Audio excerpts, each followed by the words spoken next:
for this one. Okay, so a bit of some technical difficulties as I was sort of starting out in the first live stream of this, but here we are. Okay, so just getting the technicalities in order real quick for this one, and then we will. When food tastes this good, we will be on and live and cracking in just a second. So we're gonna get some people in here, and then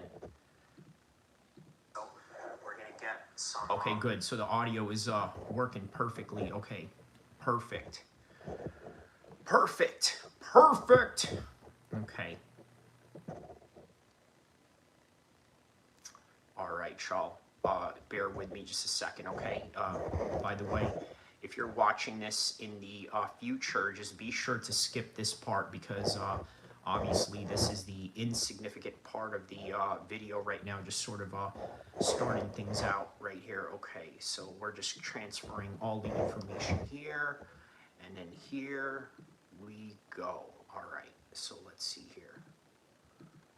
All right, boom.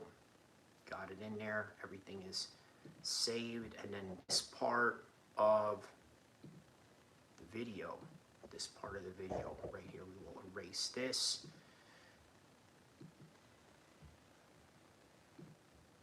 Okay, boom.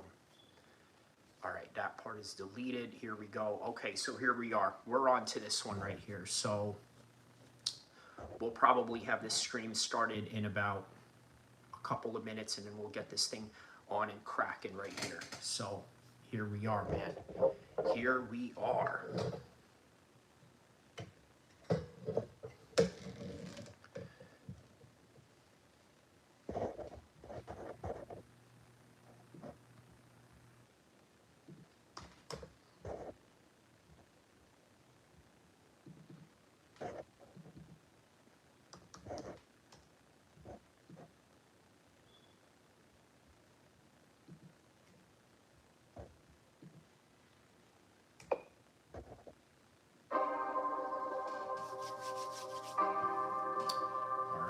Go.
Less than 30 seconds, we're going to start.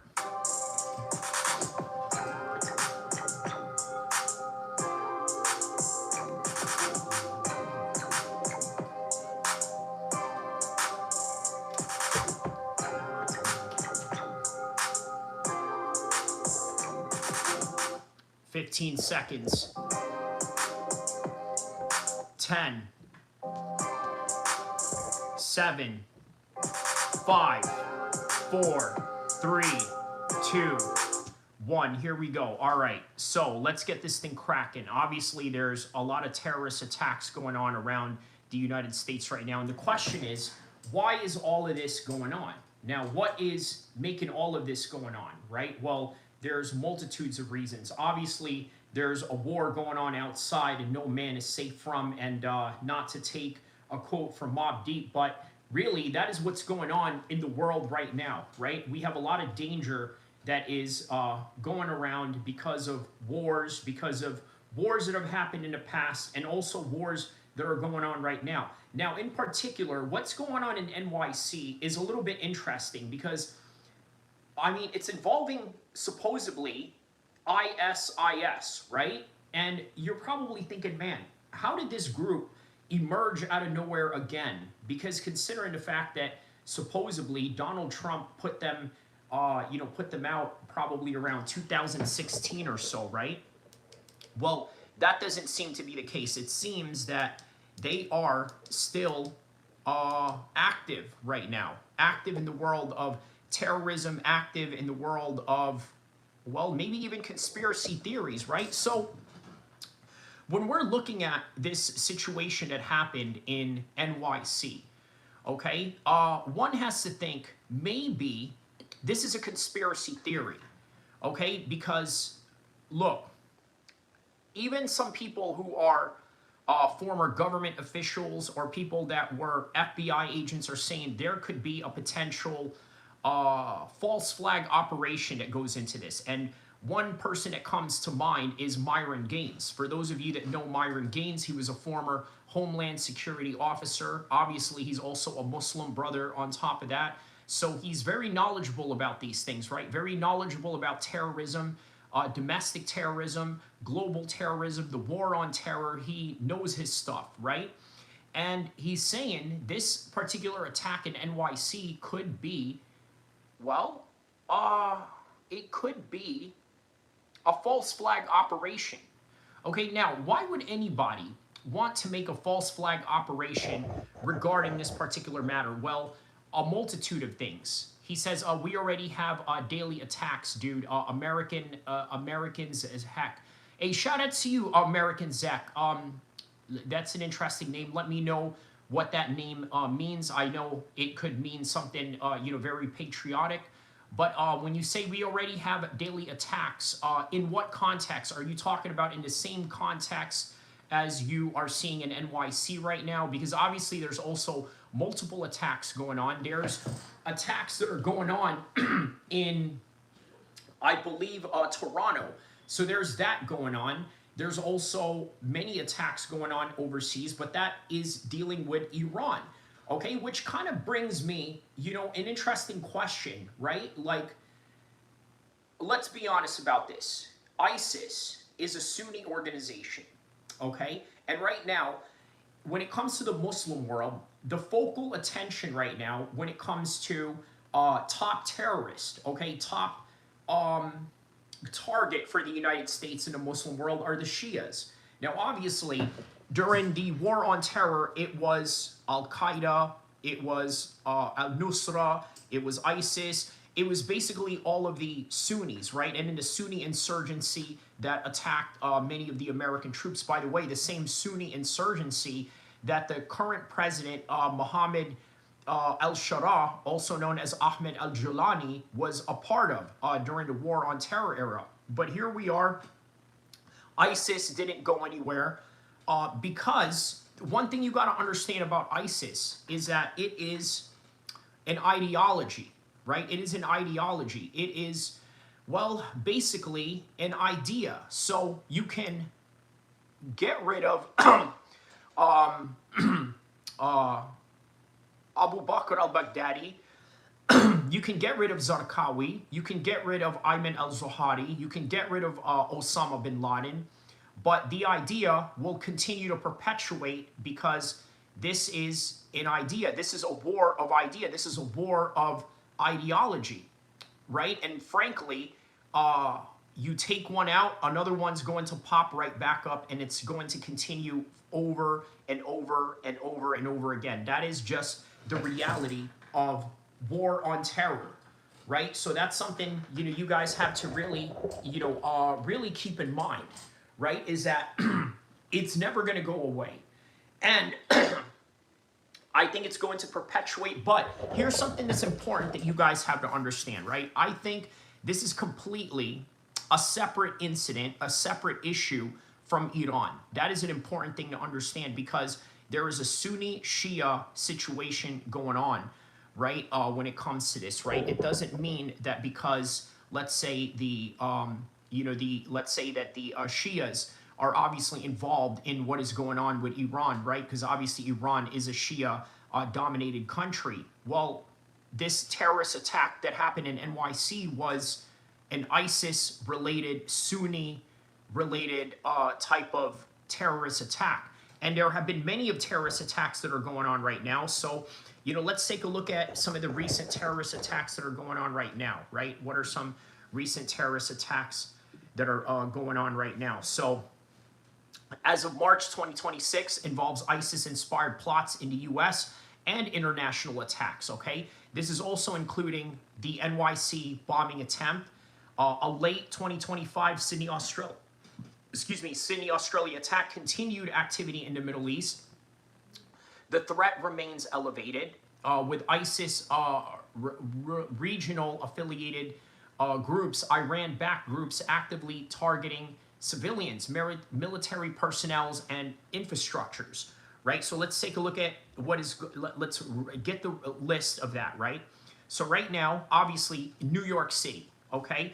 2 supporters of ISIS were charged with attempting to detonate explosive devices during the protests outside the Gracie Mansion in New York City. They allegedly used an explosive called the Mother of Satan, right? I mean, what an insane name, right? I mean, it doesn't get any more satanic than that. But anyways, Sydney, Australia, December 2025, a mass shooting at a Hanukkah celebration at Bondi Beach was identified as an ISIS-inspired attack that killed 12 people, okay? Palmyra, Syria, by the way, a historical landmine, right? I think they had some Roman artifacts that were in that part of the world, but obviously ISIS had destroyed that part of the world because in Sunni Islam, right, you are not allowed to have paganistic, you're not allowed to have paganistic statues and things of that nature. So that's the reason why they sort of, got rid of the historical artifacts that sort of indicate that the Romans were there, right? Okay, but in 2025, it was believed to have been linked to an ISIS resulted in deaths of 3 Americans, including 2 Iowa National Guardsmen and a civilian contractor. This was under the watch of Mohammed al-Shara, the current president of the current president of Syria, right? Who, by the way, was a former jihadist that fought against Americans in the mid-2000s. And then you had the New Orleans bombing in 2025, a truck attack on Bourbon Street, believed to be, by the way, ISIS-inspired, okay, resulted in 14 deaths and 50 injuries, right? And yeah, people just sort of pass by that news like as if nothing happened. I mean, 14 people died in that terrorist attack, right? And it just seems like, another day and, another news cycle that just, moves on. Iran in 2024, 2 ISIL KP suicide bombers killed 95 people in Kerman, Iran. Now, what's significant about that? What is significant about the 2024 ISIS terrorist attack in Iran? Well, this indicates a clear Sunni versus Shia type of rivalry going on. That's sort of what is clear and what is going on here, right? 95 people, okay, they killed 95 people. This was in Iran in 2024. An ISIS-inspired, he says, LOL, another Muslim bro. What's it to you? I mean, are you saying that in a term of endearment, or are you saying that in a way to basically try and insult me because you want to feel better about yourself? The fact that you don't even have a profile pic, the fact that you don't even have anything going on in your channel, and then you want to come in here and say, oh, another Muslim bro. Yeah, I'm saying something so groundbreaking. Now look, here's 2 ways that we can do this, okay? Comments deleted, right? We can do this in a very friendly way, okay, where we can discuss and engage things in a very cordial manner, in a very intelligent manner, to which maybe you and I can learn something from each other.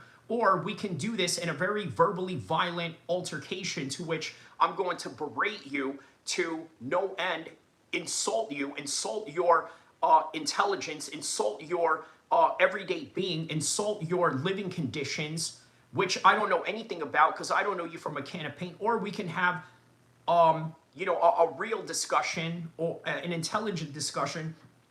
It is your way or the highway, and I'm giving you the choice, so you decide what you want to do, okay? So once again, you're either going to refrain from that comment or elaborate what you mean, or we can have a real violent verbal altercation right now to which you're gonna end up losing anyway. Because right now I could send you to the Shadow Realm and permanently ban you, or you can engage with an intellectual discourse, but the choice is yours.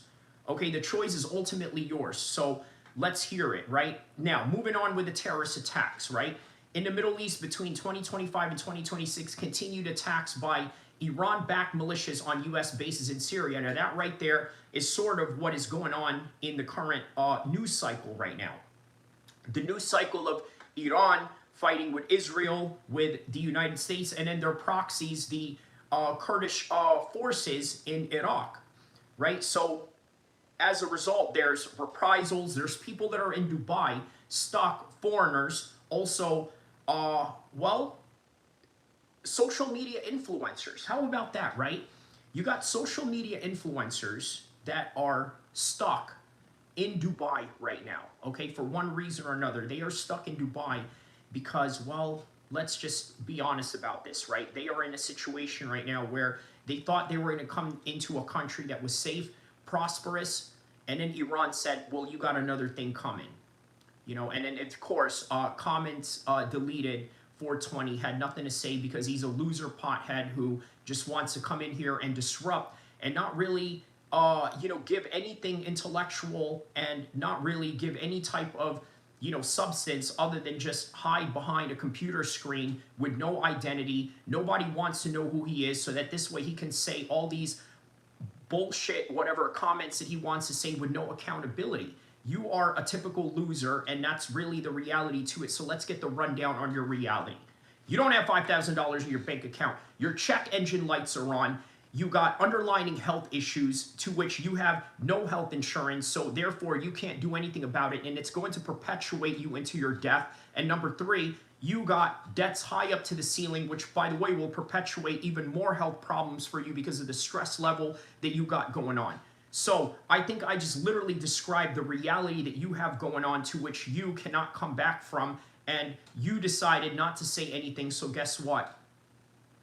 I just sent you to the Shadow Realm. So you have about 5 minutes to respond, or I'm deleting your comments and I'm deleting you out of this channel forever.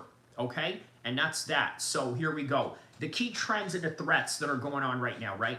ISIS-inspired activities. Okay, despite losing territorial control, ISIS continues to inspire what you call lone actors or lone wolf attackers, right? Attacks worldwide focusing on soft targets. Now, what exactly are soft targets? Obviously, the best way to kind of describe it are terrorist attacks attacking civilians. That is classified as, i.e., soft targets. What are hard targets? Obviously, military installations, which is what Iran is doing right now. They are attacking military bases. They are attacking, well, at least they're trying to attack high-value targets, right? There were some news articles. I mean, I don't know how. Obviously, this is not true, saying that Benjamin Netanyahu was unalived in an airstrike. I don't know how true that is, but obviously, right? So, okay, state-sponsored terrorism, okay, continued threats and plots from Iran targeting the U.S. officials and its dissidents, okay? So there's been a lot of rise in the lethality of all of this, right? The lethality and the brutality, right? Attacks have become more deadly, with a 26% rise in lethality reported in 2023, okay? Particularly in the Sahel region, okay? So once again, another thing that we need to understand about this, right? The technological use that is sort of in the process of what's going on right now, right? So there's drones. There's drones that we have going on. He says, you fight under any promotion ever? No. I just fought Muay Thai amateur, and then did MMA, and then just trained with some guys, and that's it. And and here I am doing an MMA channel, also doing not just current event news, but geopolitics, and also politics that sort of deal in the streets as well. So I do a little bit of those things. By the way, guys, like and subscribe. I'm about to give you guys a little bit of a breakdown of what's going on here with the attempted bombing at the Gracie Mansion in New York City, okay? So as of March 11th, 2026, the most significant recent terrorism-related event was attempted in the bombing of the Gracie Mansion in New York City, March 7, 2026, okay? The attempted bombing at Gracie Mansion, New York City, okay? Incident details that I could give you, all right? Two men identified as Emir Balat, 18 years old, and Ibrahim Qayoumi, 19 years old, were charged in a federal court on March 9th for attempting to support ISIS by detonating homemade explosives. I am said, fight again, man. You're going to have the fear factor by your side because of that beard. Oh, man, well, thank you. Thank you for that, man. You know what? What's funny is I don't think I really had a long beard when I was fighting, so it's funny that you mentioned that, but, thank you for that, man. But, at this stage of my life right now, I'm 40 years old, right? I have other, ventures and responsibilities that I have to attend to. One of them is obviously being here, doing live stream sessions with you guys. So, yeah, but who knows if it's the right fight, let's say if I get a, opportunity to fight MMA Guru, I'm never going to duck that fade. If I get an opportunity to fight a rapper, if I get an opportunity to fight another social media influencer, how about if I get to fight Myron Gaines, right? That's certainly something that I'm not going to say no to, right? So yeah, thank you for that, my man. What was your name? I am it. Okay, so that interesting name. Shout out to you, I am it. Let me know what part of the world you are from. He says, oh, damn, you look like 30 or 35. Yeah, sometimes even younger. Some people think I look, I'm in my 20s, but yes, thank you for that. Thank you for that. That's a very huge compliment. And obviously, if you train martial arts and you maintain a healthy lifestyle, I think that it will keep you preserved, and not only that, keep you young and energetic all throughout your life, inshallah. Plus, obviously as a Muslim, I don't drink, I don't smoke, I don't, do any type of, horrendous activities for my body. So I think that helps out as well. Also, I try not to eat a lot of sugar. That also helps, right? At times I do try to, have a calorie deficient diet. That also helps. Even though, I'm quite a big eater myself sometimes, I like a big meal. But now I'm fasting for Ramadan. That also helps keeping you young and generating your cells and things of that nature, obviously. So, yes, these are things that can, help you maintain a healthy lifestyle. So thank you for that. And also let me know what part of the world you are from, my man. Shout outs to you. And let me know if you've been in this channel before, or if this is your first time. I'd like to, I'd like to know these things if you're willing to disclose them. But shout out to everybody that's tapping in right now, okay? So, okay, the two men, 18 and 19 years old, very young men, okay? Very young men. And that's an important thing to kind of point out here, right? You see, a lot of these Islamists, they're very young men. And you know what? If I can disclose a little bit of some reality to this, there was a point in my life where, you know what? I sort of, well, I'm not going to, let me just say this, right? When I was younger, I was a bit of a, a hardliner, right? A hardliner in terms of, religious fervor. I mean, look, I had came from New Jersey. I had came from, the military, and, there was, a little bit of some, disgruntled, sentiments that I had going on. So, you know what, easily you can be led into these, type of radical ideas and things of that nature. He says, that's really cool, bro. I'm a Hindu, so that's new information to me. Anyways, bro, have a good 26. Have a good 26, huh? What does 26 mean? Are you 26. When you mean 26, is it the 26th of, is it the 26th of Ramadan? What do you mean by 26? An interesting number that you had point out there. But anyways, yeah, shout out to you, I am it. Ball Striker says, 2026, got it. Okay, the year 2026. Thank you so much, Ball Striker, Bandito. Okay, so that's important information right there. All right, so obviously, two men, right, 18 and 19, Amir Balat and Ibrahim Koyomi. Okay, that is who the subject matter at hand is here, okay? So, all right, the targets. These were the targets. The suspects allegedly threw a homemade bomb laced with metal and powerful explosives, also known as TATP, at the anti-Muslim protester gathered outside the official residence of New York City, Zorhan Mamdani. And by the way, you know that a lot of people, especially in the right wing, are already highly suspicious of Zorhan Mamdani, right? Having this happen under his watch. Now, obviously, I'm not saying that he's to blame for it.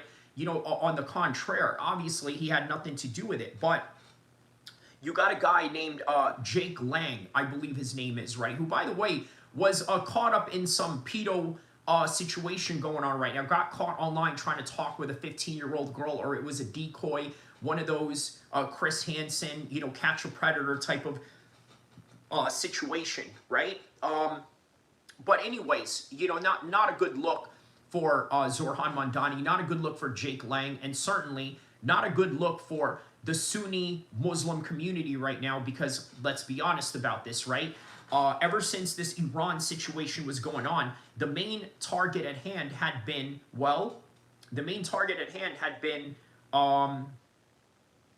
the Shias. They were the attention of this current time frame right now, of this current news cycle. Well, now, the Sunni terrorist organizations just couldn't help themselves and decided to put themselves back into the news by doing this attack. And look, this is a message that I want to say to a lot of, you know, the young Muslims out there, right? Do not allow yourselves to be rage baited by ignorant people such as Jake Lang. Now, obviously, Jake Lang has already humiliated himself, right? Jake Lang, okay, went out of his way to disrespect the religion of Allah, and in turn, guess what happened? He was humiliated by Allah, exposed as a pedo and things of that nature. And guess what? You probably could take a guess that this is going to take a hit on his popularity, especially with the right-wing people who just will not stand for, you know, pedophile activity.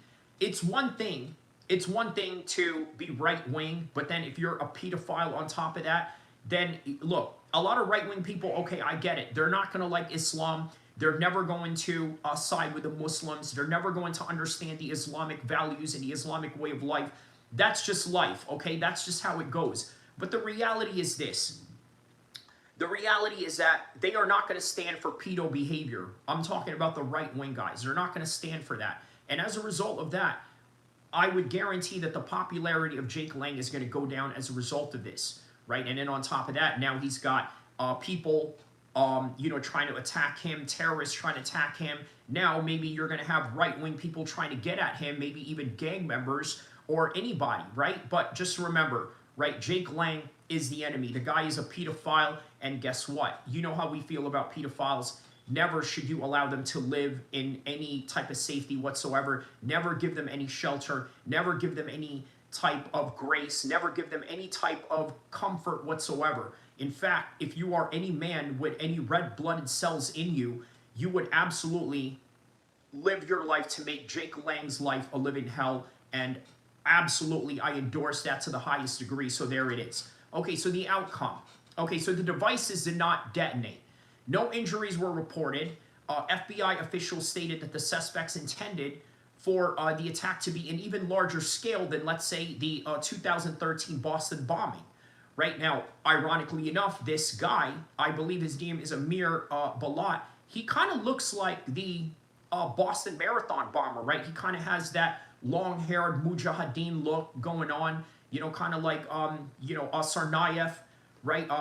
And obviously that terrorist attack that he did in 2013 with his late brother, who died in that, in that shootout with, I believe, Boston police. So here we are, right? Here we are. 13 years later with another attempt, now with a new generation of people. 13 years later, remember, 13 years later, these guys, Emir and Ibrahim Qayyumi, were probably, 5 years old when all of this was going on. So, all right, the investigation that followed up after this, right? Federal authorities later raided a storage unit in Bucks County, Pennsylvania, where they found explosive residues connected to the suspect. Okay? So, wow, okay.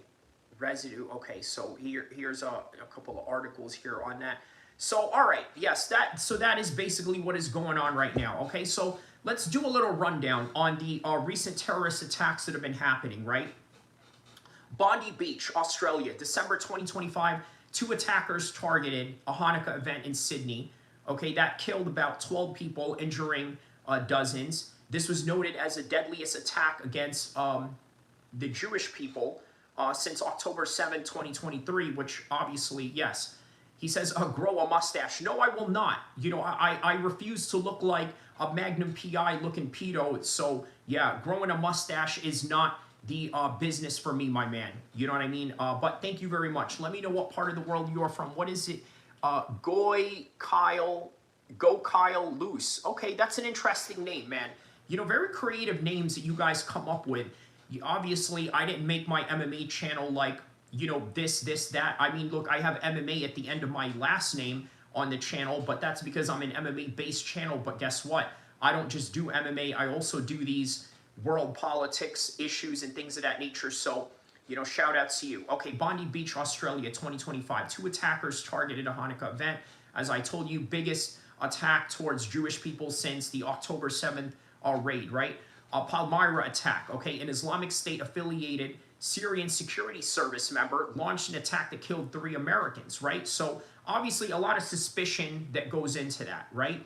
Islamabad, Pakistan, February 2025, last year, a suicide bombing at a Shia mosque during Friday prayers killed about 30 people. So obviously it was, a Sunni on Shia situation going on, right? Hit the like button, guys. Let's get this thing cracking right here. I'm giving you guys some, vital information that you need to know, and also what you need to do when all of these things are going on and what places to stay away from, right? So, Austin, Texas, March 1st, 2026, authorities and FBI investigated a mass shooting at a bar that left 2 dead, 14 injured, and investigators cited a potential nexus to terrorism based on materials found in the suspect's vehicle. So what exactly is that, right? This was, let's take a look at a news article on this one right here. Let's see here. All right, so, okay. Recent attacks plot to highlight importance of maintaining counterterrorism capability. So this was in December 15th, 2025. Okay, so several deadly attacks and a disrupted plot over the weekend, including Australia, Syria, and Germany, highlighted the continued threat posed by violent extremists and jihadists. Okay, so this is from December, keep in mind, okay? 2 terrorists targeted a Hanukkah event in Bondi Beach, okay? And as I told you, the amount of people that were, sort of killed in that one. Palmyra, Syria, an Islamic State ISIS member, as I told you about, affiliated with the government of Al-Sharaa. In Bavaria, Germany, authorities arrested 5 men who planned to conduct a vehicle ramming attack against a Christmas market, recurring tactic and a targeted ISIS-inspired plot. So let's go back and take a look at what kind of news articles have been going on with the NYC attack recently. Let's see. Let's hear any updates on this if they have any right now. So, okay, let's see here. All right, here we go. The first IED attack in New York City in 9 years happened this weekend, with one suspect saying he wanted something bigger than the Boston Marathon bombing, and the other saying, as far as why he did it, ISIS. As far as how he got there, you had Jake Lang, a January 6th rioter, Trump pardon recipient, organizing a rally called Stop the Islamic Takeover of New York City, outside of the home of Zohran Mamdani, the first Muslim mayor in New York's history, with Lang showing up with 20 followers, American flag hats, and a goat, and counter-protesters growing to around 200, with then eggs, pepper spray, and fist fights, and someone on the counter-protest side lit something small and black and threw it onto the sidewalk in front of the mayor's house. Right, it wasn't a smoke bomb. It was a homemade explosive packed with TATP, the same compound used in IED attacks around the world. Reportedly, at least one of the devices that failed to detonate was loaded with shrapnel, and you had the police commissioner confirming that they were built to injure, maim, or kill. Now, both suspects were arrested that night. In custody, you have 18-year-old Amir Balat waiving his rights, pledging allegiance to ISIS and writing. And when asked if he was aiming for something like the Boston Marathon bombing, he said no, saying there was only 3 deaths. He wanted bigger. And his 19-year-old co-defendant, he said he'd been consuming ISIS propaganda on his phone. And when asked why he did it, he just said ISIS. And ultimately, the only reason we're not talking about a mass casualty event on a residential block in Manhattan is because the bombs just didn't work. Now, as far as Mamdani, he held a press conference on Monday saying that Lang's rally was rooted in white supremacy, though he also called the attack a heinous act of terrorism and said, despite all of it, Lang has the right to protest. With him then later calling what happened outside of Gracie Mansion an attempt to commit a heinous act of terrorism and saying they should be held fully accountable for their actions. The first IED attack in New York City in 9 years happened this weekend, with one suspect saying he wanted something bigger than the All right, Boston Marathon. let's hear what Mamdani had to say about this right here, the press conference that he had going on. So, Mayor Mamdani, police updates on the explosive device outside the Gracie Mansion. Let's hear what he had to say about this right here. Whoa. Okay. By the way, shout out to everybody around the world. Hit the like button, hit the subscribe button, guys. I know that you guys, don't want to give me a like because you don't want to give me any credit, or this and that. You just, I don't know. I mean, you must be a hater for you to not hit the like button, for crying out loud, right? I'm giving you guys some in-depth analysis, some information on this matter, bringing the news to you guys with absolutely non-biased coverage. The least you can do is hit the like button. If not, whatever. I don't really need your like, but, it would be highly appreciated if you can, please. On Saturday, a protest was held outside Gracie Mansion, where I live with my wife, Rama. Neither of us were home at the time.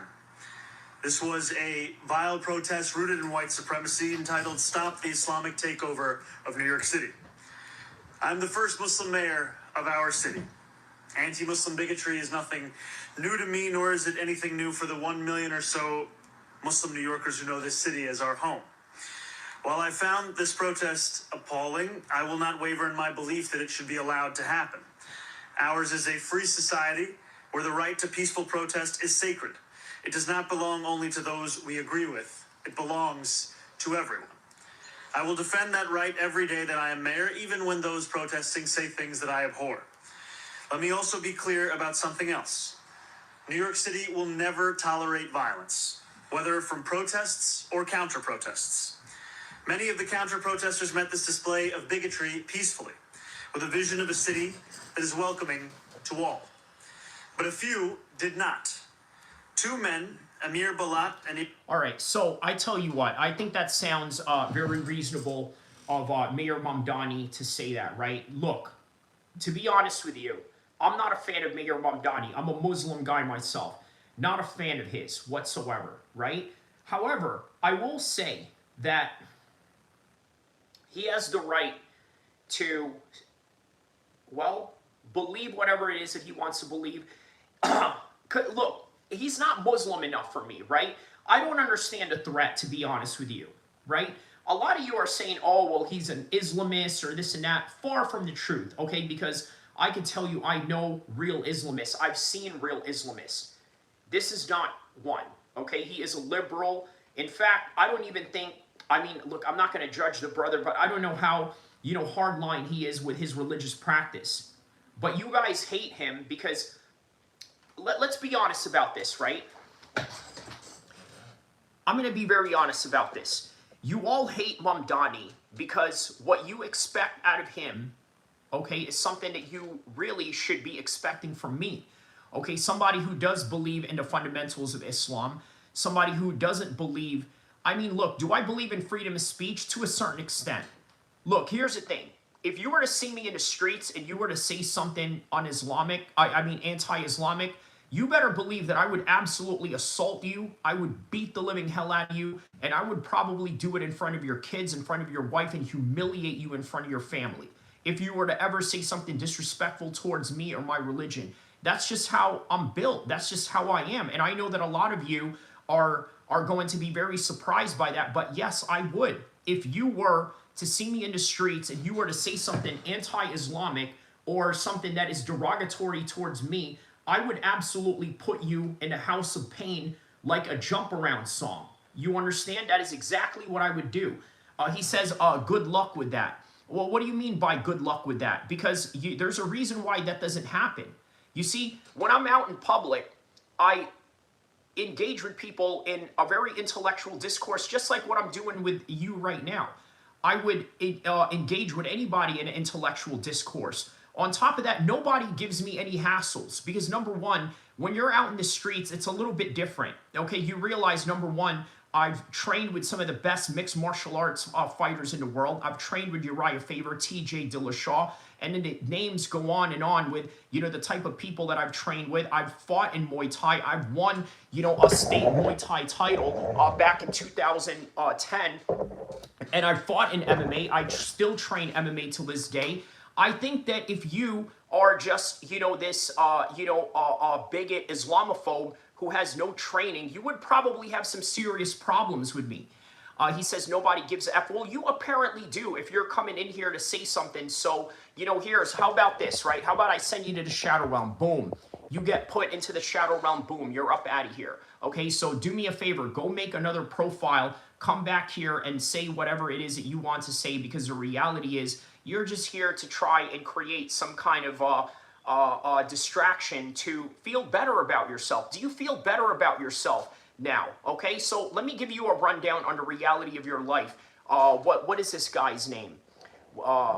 Here we go. Boom, you're out of here too. Boom, boom. Boom, you're out of here. Here's the reality of you guys. You don't have $5,000 in your bank account. You got underlying health issues. You don't have the health insurance. On top of that, your car engine lights is on. You got debt high up to the ceiling, and you can't do anything about your debt. And that's going to perpetuate your health problems because your cortisol level is going to get so high that you can't do anything about it. You're broke. You're a bum. You're an Islamophobe, so you want to feel better about yourself. So you come in here and try to attack me because, let's be honest, you wouldn't do that to any Muslim in the streets, let alone do that to me in the streets. So there it is, right? I would slap all of you. I would smack all of you, and I would absolutely humiliate you in front of your kids, in front of your family. And if I was to beat the living hell out of you in front of your kids, guess what?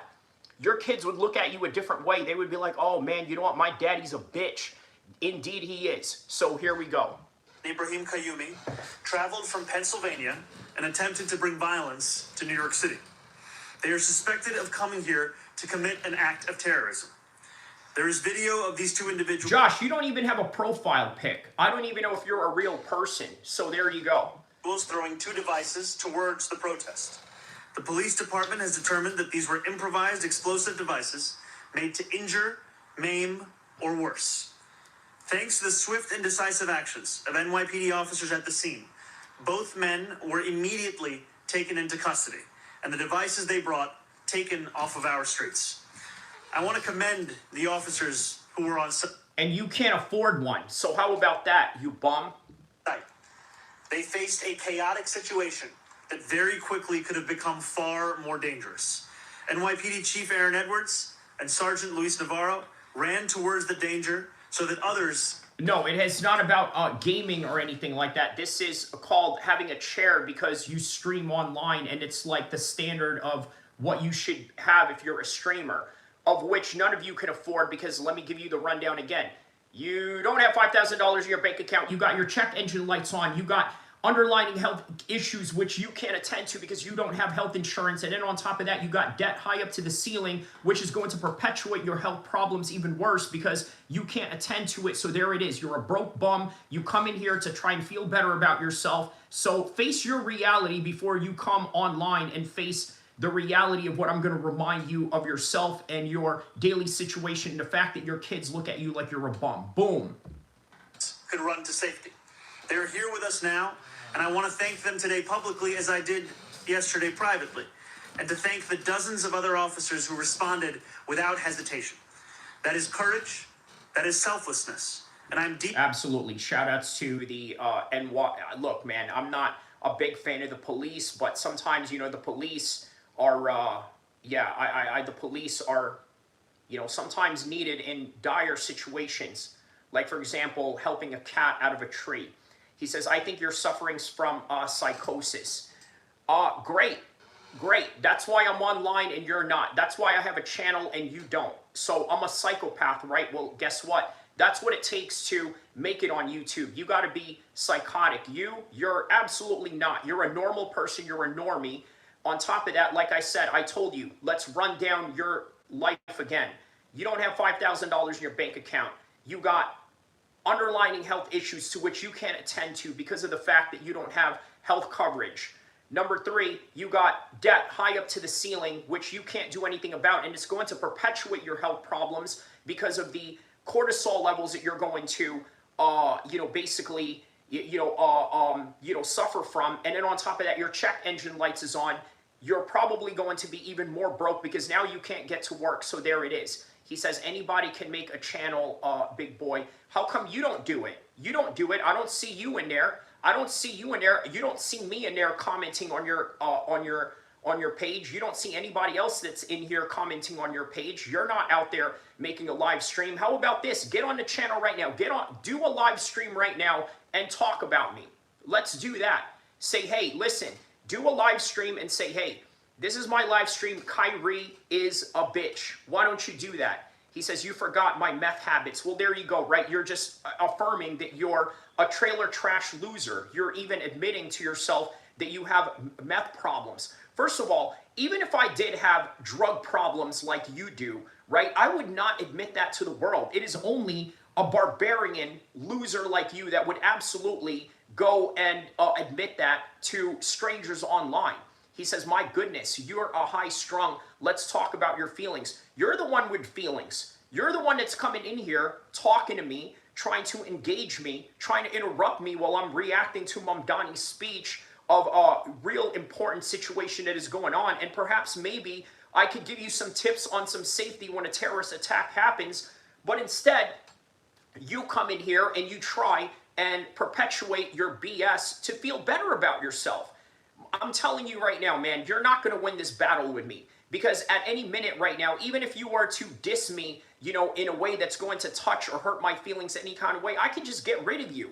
Right now, I'm allowing you to talk. I'm allowing you to say what it is that you want to say because you're just a pawn to me. That's what you are. You're a pawn because you're here to talk. You're here to engage. You're here to increase my engagements, and that's really about it. He says, you won't admit it because you're a dirty liar. What exactly am I lying about, right? What exactly am I lying about, especially with the life that you got going on? You don't have $5,000 in your bank account. You got underlying health issues. Your check engine lights is on in your car. So therefore, you're probably going to be broke even more because you can't get to work. On top of that, you got underlying health issues to which you can't attend to because you don't have insurance.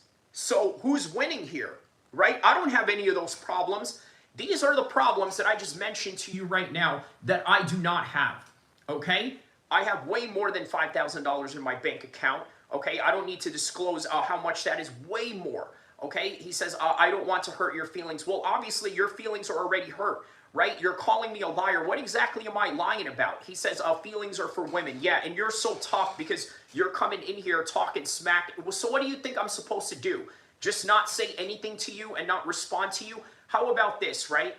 How about you shut up or I put you into the shadow realm? Okay, because I'm allowing you to talk. I'm giving you a reason to talk. You're probably a very lonely guy. You don't have anything going on in your life. So therefore, you come into a stream. By the way, a guy that you hate. A guy that you hate. Imagine that, right? There's a lot of people in this world that I hate. For example, I hate Mamdani. I'm not a fan of Mamdani. But I would never go on a live chat where he's talking and just write, hey, Mamdani, I hate you or this and that. You'd probably get the FBI called on you for that. But yeah, that's another story. So yeah, he says, I put tape over my check engine light so it's no longer visible. Goodness gracious. All right. All right. You're all right, man. You're all right. What's your name? Slow and Low 64. All right. He says, nobody's actually poor when you realize how much copper wire is underground. which is what a broke person would really say to cope. Sorry, but that's the reality of you, my man. Hey, anyways, you're all right. You're all right, man. You know, keep talking. Keep talking. I enjoy this engagement with you. And please further elaborate what you mean by the copper wire in the underground. What exactly does that entail? Does that entail some sort of underlining wealth that is not being utilized? Let's really talk about some, let's really talk about some serious conversations here. Yeah, and then anything that you say after that is just not, entrenched in reality. You're just trying to say things just to say things to once again feel better about yourself because you have all these underlying issues in your life that you don't want to admit. So slow and low, that's exactly your name. 64, I don't know what that's about. Maybe you're a lowrider enthusiast. If so, then maybe you're in the right page, man. I'm from California, bro. You know, we love us some lowriders and some classic cars out here. Hey, guys, listen, I'm no different than you. Just because I'm a Muslim with a beard, okay, it doesn't mean that I am less American than you. I love all things that deal with America. I love the West Coast. I love California. I love all of America. I love all of my fellow Americans, right? I am no different than you. I love mixed martial arts. I like a little bit of sports. I love to train martial arts. I love to do outdoor activities, okay? Just like all of you guys, just like the true American spirit of innovation, entrepreneurism, all of these things that I believe. But by the end of the day, I'm also a Muslim first, American second, and with that, I'm really no different than you in that regard. So, man, either way, man, shout out to you. Deeply grateful to both of them and to every member of the NYPD who works every single day to keep New Yorkers safe. As the NYPD continued their investigation yesterday, they found a third suspicious device in a vehicle on East End between 81st and 82nd Street. Out of an abundance of caution, they conducted a number of limited evacuations of nearby buildings before removing the device from the area. Once the device was removed, those evacuated were allowed to return to their homes. I am grateful for their continued work to keep New Yorkers. If people think America is an idea, well, it is. It is an idea. What do you think it is? Do you think that it's a nationality? Nobody is 100% American, and by American, you could encompass that in two ways, right? As in Native American, right? There's a lot of people that make claims to that. Mexicans make claims to being Native American. Maybe they are, maybe they aren't, depending on what side of the border they were on, or maybe this whole entire part of the earth, North America and South America, are all of theirs. Who knows?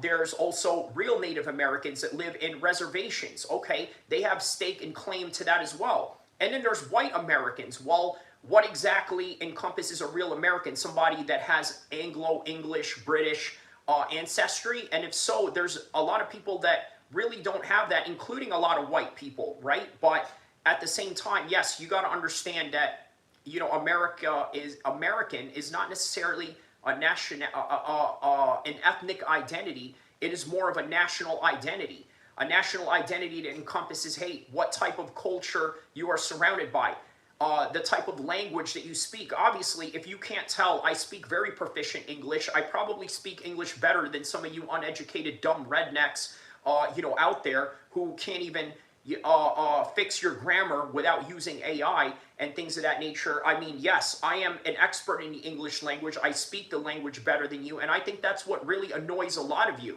What annoys a lot of you is that, hey, I speak English better than the average American, and I wasn't even born here. That's a bomb drop on you guys right there that just blew your mind, okay? You just got your mind blown, and you just got dissed. And anything that you say bad about me, you better rethink it, because by the end of the day, I'm always going to have a one upper advantage over you, okay? Let me run the rundown again. You don't have $5,000 in your bank account. You got your check engine lights on, to which you're not going to attend to. You don't got $5,000 in your bank account once again. You got underlying health issues. You got debt high up to the ceiling. And as a result of that, you come in here and try to talk smack so that you can feel better about yourself. Well, you got another thing coming. Guess what? You are nothing more than a bum. Know your role, know your place, and that's the reality of it. Yeah. Safe. And let me say this plainly. Anyone who comes to New York City to bring violence to our streets will be held accountable in accordance with the law. As this case continues to develop, I will remain in close contact and communication with our police commissioner. I want to say thank you once again to everyone who acted on Saturday to protect their fellow New Yorkers and to uphold the values of this city. Now, I would like to invite Police Commissioner Tisch to say a few words.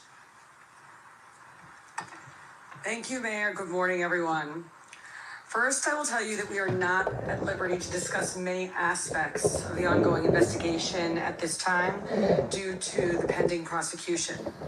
The suspects here, Amir Balat and Ibrahim Kayumi, are going to be prosecuted in federal court here in Manhattan, and a complaint will set forth criminal charges and the factual allegations supporting those charges. After that complaint is made public, which I expect to occur later today, I will be able to say much more about the investigation and what we have learned in this case. But it is crucial that we respect that process and not get ahead of it. That being said, I can confirm this morning that this is being investigated as an act of ISIS-inspired terrorism. I can also provide some additional information. Now remember, it's an ISIS-inspired terrorism because when they were interrogated, they were asked, why did you do this? They just said ISIS. And once again, I can kind of understand why people are calling this sort of a false flag operation. But then again, Iran is the focus right now. The Shias are the focus. Why would it be a false flag operation as a result of that? Building on my remarks from Saturday evening. At that time, we were beginning to conduct preliminary analysis of two devices that were ignited and deployed earlier that day, one in a crosswalk on East End Avenue and East 87th Street, and the other on the west side of East End Avenue between East 86th and East 87th Streets. That testing was performed by the NYPD's bomb squad and FBI special agent bomb technicians in consultation with an FBI chemist. Preliminary test results determined that these were not hoax devices nor smoke bombs. They were improvised explosive devices that could have caused serious injury or death. Part of our initial investigation was to determine what energetic substance, if any, was used in the two devices. And our analysis showed that one of the devices deployed by the subjects contained the substance triacetone triperoxide, known as TATP. Now, TATP is a dangerous and highly volatile homemade explosive that has been used in IED attacks around the world. Our bomb squad then rendered safe both devices. And as of now, explosive evidence samples are being sent to an FBI lab for further testing. Our investigation also led our detectives to a vehicle that was tied to the suspects. And yesterday afternoon, patrol officers Respiratorism says, Kyrie, what's up? Another day, another dollar. Man, shout out to you, JD. Shout out to you, JD, a true American right there, man. Shout out to you, my man. Yeah, hey, man, I don't know if you were here earlier, but I was just smashing on some trolls right now, really hurting their snowflake little feelings. So here we are reacting to the news conference with the police chief and also Mayor Mamdani and things of that nature, right? Now, look, guys, I'm not a fan of Mayor Mamdani, but at the same time, I would not want to see this guy involved in a terrorist attack, nor do I want to see him harm, nor do I want to see any Americans harmed whatsoever, right? Look, guys, listen. Let's have, mature intellectual discourse. That is the name of the game. Intellectual discourse. Let's have that. Let's not get into all of these BS of, he said this or he said that. This guy's a terrorist, this or that. Listen, guys. You can make all the terrorist jokes you want, but in reality, if you were to meet me in person, I would personally terrorize you myself at a one-on-one fight. I would beat the living heck out of you. I would humiliate you in front of your children because you're not trained like me. You have not trained with the type of people I have, and that's really all there is to it. Look, if you're not a Navy SEAL, you're not a Tier 1 operator or, a top-tier fighter, shut up. Okay, shut up, because you could do nothing to me. Found that car, a black 2010 Honda with New Jersey plates on East End Avenue between East 81st Street and East 82nd Street using a robot. The NYPD's bomb squad was able to find another possible suspicious device and materials inside the car consistent with the first two explosive devices, and the area was immediately frozen and cleared. A limited evacuation of certain floors and certain nearby buildings was conducted while the officers secured the vehicle and removed this third device, which was transported to Rodman's neck for further testing. This third device tested negative for explosive material. Once the scene was secure and deemed safe, residents were allowed to return to their homes. Now, we have been in a heightened state of alert in New York City since the start of hostilities in Iran, and we remain in that posture today. We will continue to deploy additional counterterrorism resources throughout New York City, including heavy weapons teams, K-9 units, aviation, and more. The NYPD is vigilant and determined in our unceasing efforts to ensure the safety of this city and the security of its 8.5 million residents. We also cannot lose sight of how serious this situation was. The last time that an IED targeting people was deployed in New York City was in 2017 when Akayed Ullah detonated a device strapped to his torso in the pedestrian underpass connecting the Port Authority bus terminal and the Times Square subway station. No one other than the attacker was injured in that incident, and once again, we were fortunate that the devices used this weekend did not cause the kind of harm that they were certainly capable of causing. But luck is never a strategy. Devices like these have the potential to cause devastating harm, which is why the NYPD does thorough counterterrorism investigations and treats every incident of this kind with the highest level of urgency and care. And it is why we remain vigilant. The safety and security of the entire city ultimately rests on the judgment and the courage of the men and women of the NYPD. And on Saturday, we saw that in its truest form. When those devices were ignited in the middle of a crowded protest, officers did not step back, they stepped forward.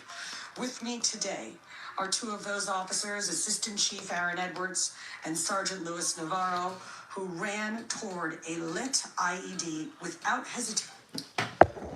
He says, that's a legitimate question. No offense to you. Oh, what was your legitimate question right there? Jerry Mitchell? What did he say here? Okay. He says, what's a legitimate question? No offense to you personally. Love it, Kyrie. That's why I tune in, man. Shout outs to you, my man. What is a legitimate question? Did I miss something here that, while I'm playing this, this news conference, let me know.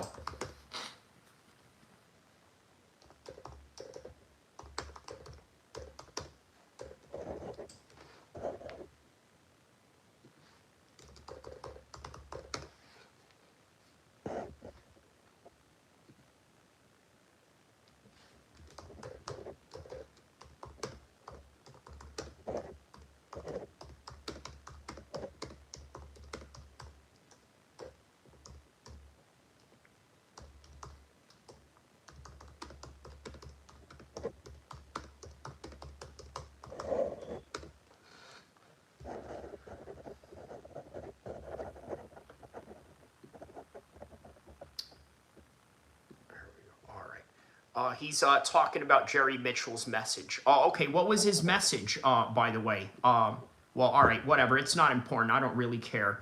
I don't really care what, he got going on anyways. All right, here we go.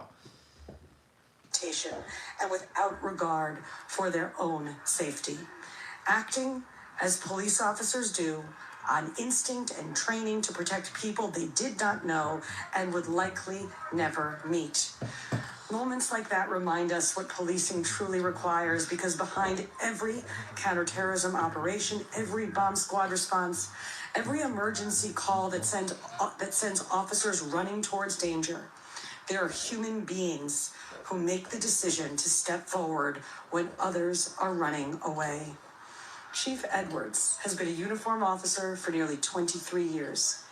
He is, as of December, our newly minted borough chief in Manhattan North. Chief Edwards joined this department after witnessing the heroism of NYPD officers. Yeah, but who's the fool now? Haha, you just got deleted. Haha, now you got to go make a new message so you can come in here and just increase my algorithm. So there you go, you bum. He's talking about, okay. Scroll up it just a little bit. Okay, yeah. Okay, I caught that, On yes. September 11th. And on Saturday, we saw that same spirit carried forward in the way that he responded. Sergeant Navarro has spent the past 11 years serving the city he grew up between Puerto Rico and New York, eventually settling in Washington Heights and the Bronx, and joined the NYPD after a close friend encouraged him to take the exam. On Saturday, he and Chief Edwards responded with the calm judgment and professionalism that situations like this demand. Together, they represent the dozens of cops who were safeguarding that protest Saturday afternoon and the nearly 35,000 members of this department who stand watch over New York City every day. Our entire city owes all of them a debt of gratitude, and although I've said it to them many times already, I will never tire of it. Thank you for your service. We'll now take some questions. Thank you, everyone. We have time for a few questions. We'll start with Jake, AP, right here. Right here. Sorry, we have a microphone too. I know you can't really go into so much detail at this point, but given that you are saying this is an act of ISIS-inspired terrorism or being investigated, can you give Sorry, us... could you just speak up a little bit more? Yeah. Can you just give us any sense as to what information you may have to indicate that this is possibly ISIS-inspired? Also, Well, the only thing that they have that indicates this is an ISIS-inspired situation is that, well, that's what they said, right? The attackers, they said, well, this was done by ISIS, so therefore that's what we're going to run with. Commissioner mentioned the heightened state of alert. Really, victory! Shout out to you, my man. Shout out to you, my man. Better late than never. Of course, we all have things going on, but man, shout out to you. I'm so glad you're here, my man. I am so glad you're here. I'm getting attacked by trolls. All the trolls are getting at me. And I got a new camera angle that I got. Okay, just to show you that I'm in better shape than you. Look at this. F all of you. Shout out to Marty. Hell yeah. ADD gang, I'm about to get my ADD going right now because, yeah, man, I'm going to fire some spitballs at all these dudes right here.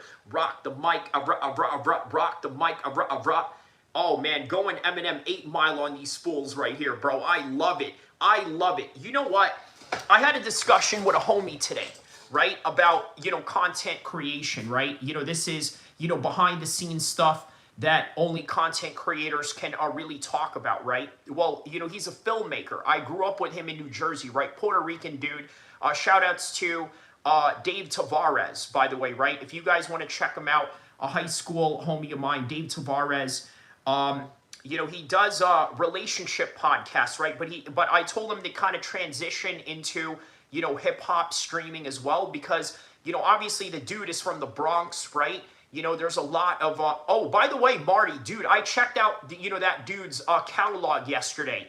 He's got some pretty good raps, bro. You know what I mean? He's got like this, really cool, chill vibe, type of rap. I mean, look, personally, I'm into more, shoot 'em up, gang bang type of, rap music, right? But what he does is cool too. You know what I mean? He's got some, pretty cool vibe, Northern California slang to him and stuff like that. So yeah, he's a really talented kid. And who are you talking about? The dude that I interviewed yesterday, the dude with the dreads that I interviewed yesterday, Little Tone 916. Yeah, man, really interesting catalog. You know what? I think I'm gonna go out of my way and what do you call it? Promote his music. Super cool guy. I know, dude. I know. And you know what? Because of that, I really want to help him, right? I want to help him elevate his music, also, kind of elevate his standings, So, if you guys don't mind, go and subscribe to his, music channel as well. It's Little Tone 916. Matter of fact, I'll probably go put it on the on my community post, right? Because I really want to help him, and really cool kid. And we got to talking behind the scenes, and let's just say we know the same people, behind the scenes. So it's like, you know what I mean? He was, practically family in a way. You know what I mean? But I'm gonna just leave it at that. But yeah, really cool dude. Obviously very articulate. Not only that, it's not. I mean, look, you could tell that he's an artist by the way that he was speaking to me yesterday, right? Because some guys. You've seen some of the people that I was trying to get on the camera yesterday, when you were asking me to do street interviews with these people. Some people, just, are a little bit abrasive or, are a little bit nervous. I mean, the dude was a natural on the camera. And, if you're a content creator, you can kind of understand that. Okay, but going back to what I was saying about my other homie in the East Coast, right? Dave Tavares. So I told him, I was like, listen, one of the things that you got to do with, this content creation, right? You have to have thick skin, right? Not only do you have to have thick skin, you also have to, sort of create, a type of content that is consistent because, he's a filmmaker, so he wants everything to be perfect, right? Well, I told him that if you're going to do hip-hop content, hip-hop news, and things of that nature, it's going to be a little bit harder to keep up with that news cycle, as you are trying to perfect your production, right? You have to have a sustainable production that that allows you to spit out video after video after video. But yes, that's that's the name of the game in this content creation space. You have to be first when it comes to the news. You have to be on top of the current events. That's why they call it current events, because you have to stay as current as possible, right? And also you have to deal with the trolls that come with this. And you know what? I love this. I absolutely love this, right? Because I love conflict, man. I grew up around conflict. This is what I'm made for. All I known in my whole entire life was conflict from the minute I was born in Libya, from the shores of Tripoli, okay? From the halls of Montezuma to the shores of Tripoli. Like, I was literally born at a place where the Marine Corps talked about it, right? The Marine Corps talks about the shores of Tripoli. From the halls of Montezuma to the shores of Tripoli, I will fight all these trolls online and send them to drown in the sea. There it is. There's some bars right there. Who knows? Maybe Little Tone will, put me in his, in one of his rap songs one of these days. Hey, a lot of you don't know, I used to rap back in the days, right? Just like Max Kellerman, I used to rap back in the days. Max Kellerman, has got some bars on him, man. White boy got some bars, Max Kellerman, for those of you that don't know. You know what I mean? There's videos of Max Kellerman rapping back in the early 90s. I was like, oh, snap, man. Max Kellerman. He says, yeah, let's hear some more bars. Nah, bro, you know what I mean? Nah, he says one of your old songs. Nah. I used to just freestyle. We would have, I mean, look, I came from a culture in the East Coast where it was, highly hip-hop orientated, right? In the West Coast, it's a bit of a different type of hip-hop orientation. I mean, in all honesty, it's more like, glorifying gangbang culture more than anything. But yes, we used to freestyle a lot, right? That's, that's why I mentioned Dave. He used to be part of those freestyle sessions that we had going on. Even him, he had some rap beef going on, right? In the high school that I went to, there were dudes that were, doing diss songs at each other, right? So this was like pre-internet. Imagine if we had YouTube back in the days, as high school kids in the mid-2000s doing that. That would have been crazy. Related to the war in Iran, any indication at this point that there's a connection? And then just also, do you know why they wanted to come to New York in this protest in particular? So I'll pass this over to our commissioner to answer some of the specifics.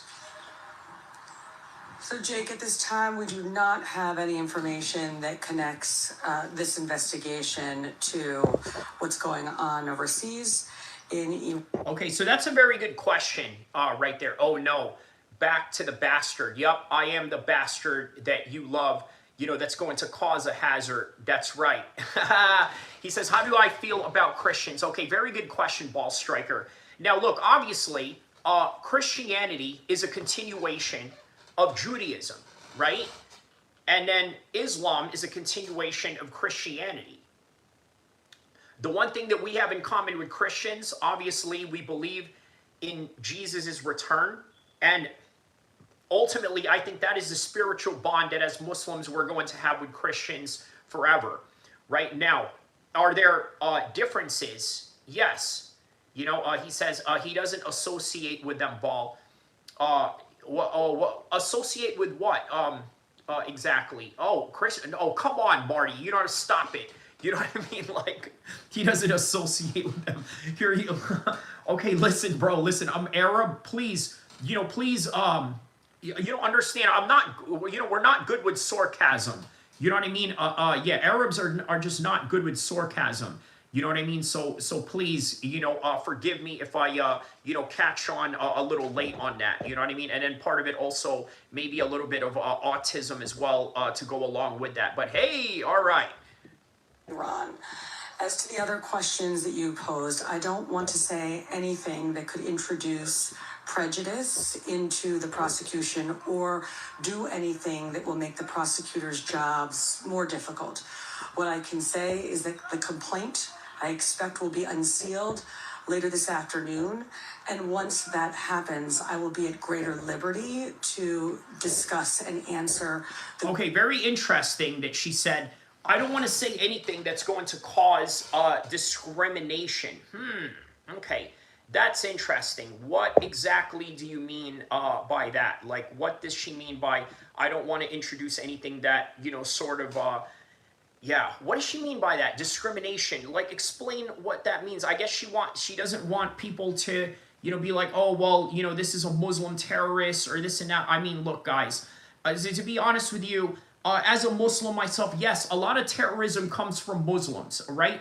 I mean, are we not just going to be, are we just going to be dishonest about that? Like, are we just going to act like, all right, all terrorism is done by Buddhist people? I understand that there's a certain element that may engage in that, but in specific circumstances. For example, there's a war going on right now with Cambodia and Thailand, right? Obviously, both of their military forces are fighting each other, but it doesn't mean that there isn't going to be an insurgent group that, let's say, come out of Thailand or come out of Cambodia, to commit some kind of terrorist attack to try and win, right? But I understand they also do commit terrorist attacks, but they're not the majority of terrorist attacks. There's a reason why. Okay, this is going to get really controversial. Do you want me to get really controversial with you guys right now? Because I keep it real, right? I keep it real, and many people may not like what I have to say about this, but I'm going to keep it real. Hit the one right now if you want me to keep it real about Islamic terrorism. Okay, so here it goes, right? The reason why, and I need you to follow me on this, okay? Because this is important that you follow me on this without any, particular, reservations, okay? The reason why terrorism is prevalent in the Muslim community is because, number one, our religion does sanction certain things to happen, okay? It does. It does. It doesn't mean that I'm going to go do it. It doesn't mean that I encourage anyone to do it. It is the reality that is entrenched in the religion. Now, here's the thing, right? It all depends. It all depends on what we're talking about. It all depends on the context. And sometimes you also have to understand some people take it way overboard, okay? You can't harm you can't harm innocent people. That's really all there is to it. Harming innocent people is a no-go. But I need you to understand that terrorism is prevalent in all religions. It's just that our religion, well, I'm not going to say encourages it more than the others, but overall, the practice of Islam, you're supposed to follow it to the T. And sometimes the message and the context can get misconstrued, and that is how terrorism, evolves. That is how terrorism happens. So I hope that's as real as it can get with that, and I hope you guys understand what I mean by that. Here's the rest of the press conference right now. The questions. Bell Striker says, when was the last time Christian terrorist attack you know of? Timothy McVeigh is an example of that. January 6th is an example of that. But once again, look, we can go tit for tat with this, right? On the Muslim side, on the Christian side, there's a reason why it's happening in the Muslim world. That's really, there is to it. He says, shout outs to my big homie.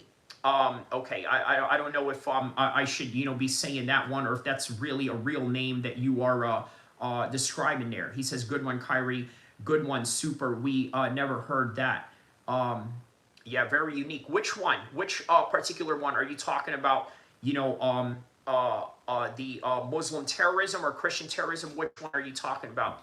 Oh, it's not real Kyrie. Dixon side. Oh yeah. Oh, okay. Sorry. Once again, my Arab side, not allowing me to understand sarcasm. Sorry. Okay. Yeah. Missed that one. You know who falls for that all the time in his live chats? Michael Bisping. Poor Michael Bisping. Oh my goodness, man. All the N-bombs that they made Michael Bisping say, it's just horrendous. Doug Willis says, God bless America and Donald Trump. Okay, you have absolutely the right to say that. I will say God bless America, but I will also say that I don't think Trump is really the most godly person there is, but you're allowed to think that if you wish. He says, yeah, I've seen compilations of it. Got it. Okay. That you pose. Thank you. We'll go to Andrew Seth now. Mayor, you said you were not home at the time of this incident. Can you tell us where you were, how you learned about this incident, and what went into your thought process about why you didn't speak about this publicly, either on Saturday when the commissioner did or on Sunday? So we had known that this was a protest that was scheduled for over a week. And I had known that there were precautions being taken, and I'm incredibly appreciative of the work that the NYPD both did in advance, as well as the work that we've spoken about having happened on the day and since then. My wife and I were at the New York City Sign Museum in Brooklyn at the time. We continued to be kept up to date as to what was going on both in the midst of the protest and the aftermath of the protest. And we also wanted to ensure that we were able to address New Yorkers directly and clearly with all of the facts as we had them, especially given how fast-moving this has been. Wanted to ensure that we had all of that together. Thank you. We'll go to Catherine, CNN. Hi, good morning. Wondering if prior to the protest there was any credible threats online from these individuals, anything that you could see from their social media presence, anything like that leading up to it, that you'd know that they'd be traveling from Pennsylvania to attend this? Again, preliminary investigation, and you're going to learn a lot more as the complaint is unsealed, but nothing at this time that would have suggested that. Thank you. We have time for one more question. Emma, go ahead right here in the front. Oh, sorry. Has the team finished going through the devices of the two men associated? And also, is there anything known about a possible third individual who was with them? Those devices are currently being investigated, so that process is ongoing, and we have no information about a possible third individual with them at this time. Thank you guys so much. All right. So he says the chair screams BDE. What does BDE mean? Let me look up what BDE means. Because I think you're once again, another BDE meaning. What does that mean? What does that mean, BDE? Oh, okay. Wow. Okay. I think it's the bondage. Okay. So BDE, it's describing, a human body part. That is what he is talking about. He says, what's the story there? Well, the story is, I don't know, man. I needed, a gaming chair, and I thought that it was a cool gaming chair, so why not, right? So yeah, thank you. I suppose that's, look, I'm going to be honest with you, right? That compliment would probably flatter some people, but you know how it is, man. In the Muslim culture, sorry, we're boring, okay? We're boring. We don't like, toilet talk. We don't like, sexual innuendos and things of that nature, but I don't know what to say. I thank you. You know what I mean? Like, Yeah, it's a little bit different. Listen, I'm used to people, like, dissing me or, or trying to say, stuff. He says, then I must be Muslim. Well, think about this, Marty. You know what, man? Listen, man, I will not be surprised if one day, you end up growing a beard, shaving your mustache, wearing a kufi, and, and maybe even becoming, an Islamic scholar one day, right? Yeah, that does, you know what I mean? Because, look, I'll tell you this, Marty, you know what you have? What you have, what we call in the Islamic faith, fitra. That's what you have. Fitra is, the natural predisposition of a human being's social conscience. Okay, that's what you have going on. Like, that it's not good to talk about, toilet talk. It's not good to, be inappropriate about certain things. Super Need Name says, I don't find you conventionally attractive, but I consider keeping you around for a bit. Okay, well, I mean, okay, that's your own opinion, I suppose, right? As they say, beauty is in the eyes of the beholder. But I would tell you, I'm sure there are people out there that would absolutely disagree with you, and then there are some people out there that may agree with you, right? That's just really what it is, right? I could tell you, if you go to certain places in the world, maybe some people may not find, you to be, a 10. And then there's places where, people find me to be a 10. He says, Mamdani isn't even liked by fellow Muslims. American Zek says, yes, you're right. You're right about that. Me included, right? I'm not a fan of Mamdani. But at the same time, do I like the fact that he's a Muslim mayor in New York? Sure. I think that sort of gives us, a bit of some clout, a bit of some recognition in the world stage, right? We already have a Muslim mayor in London, London Mayor Khan. Shout out to him. He went to one of the UFC fights in UFC London, so you know how it is, man. And, as a mixed martial arts channel, we have a soft heart for people who love MMA. Even, the racist white boys that, that love MMA. I have a soft heart for them as well. Oh, you like MMA? You must be a cool guy. You're racist as shit, but you know what I mean? You like MMA, so, I'm going to get down with you. Yeah, that's what it is, so yeah, man, Super Need Name, are you a girl or a boy? I don't know. I mean, it's kind of weird, you're saying these things, but yeah. He says, yeah, most Americans, especially in the Midwest, just associate Muslims with terrorists, unfortunately. Well, there it is, man. He says, yeah, MMA is the toilet, though. Yeah, you're right. It is.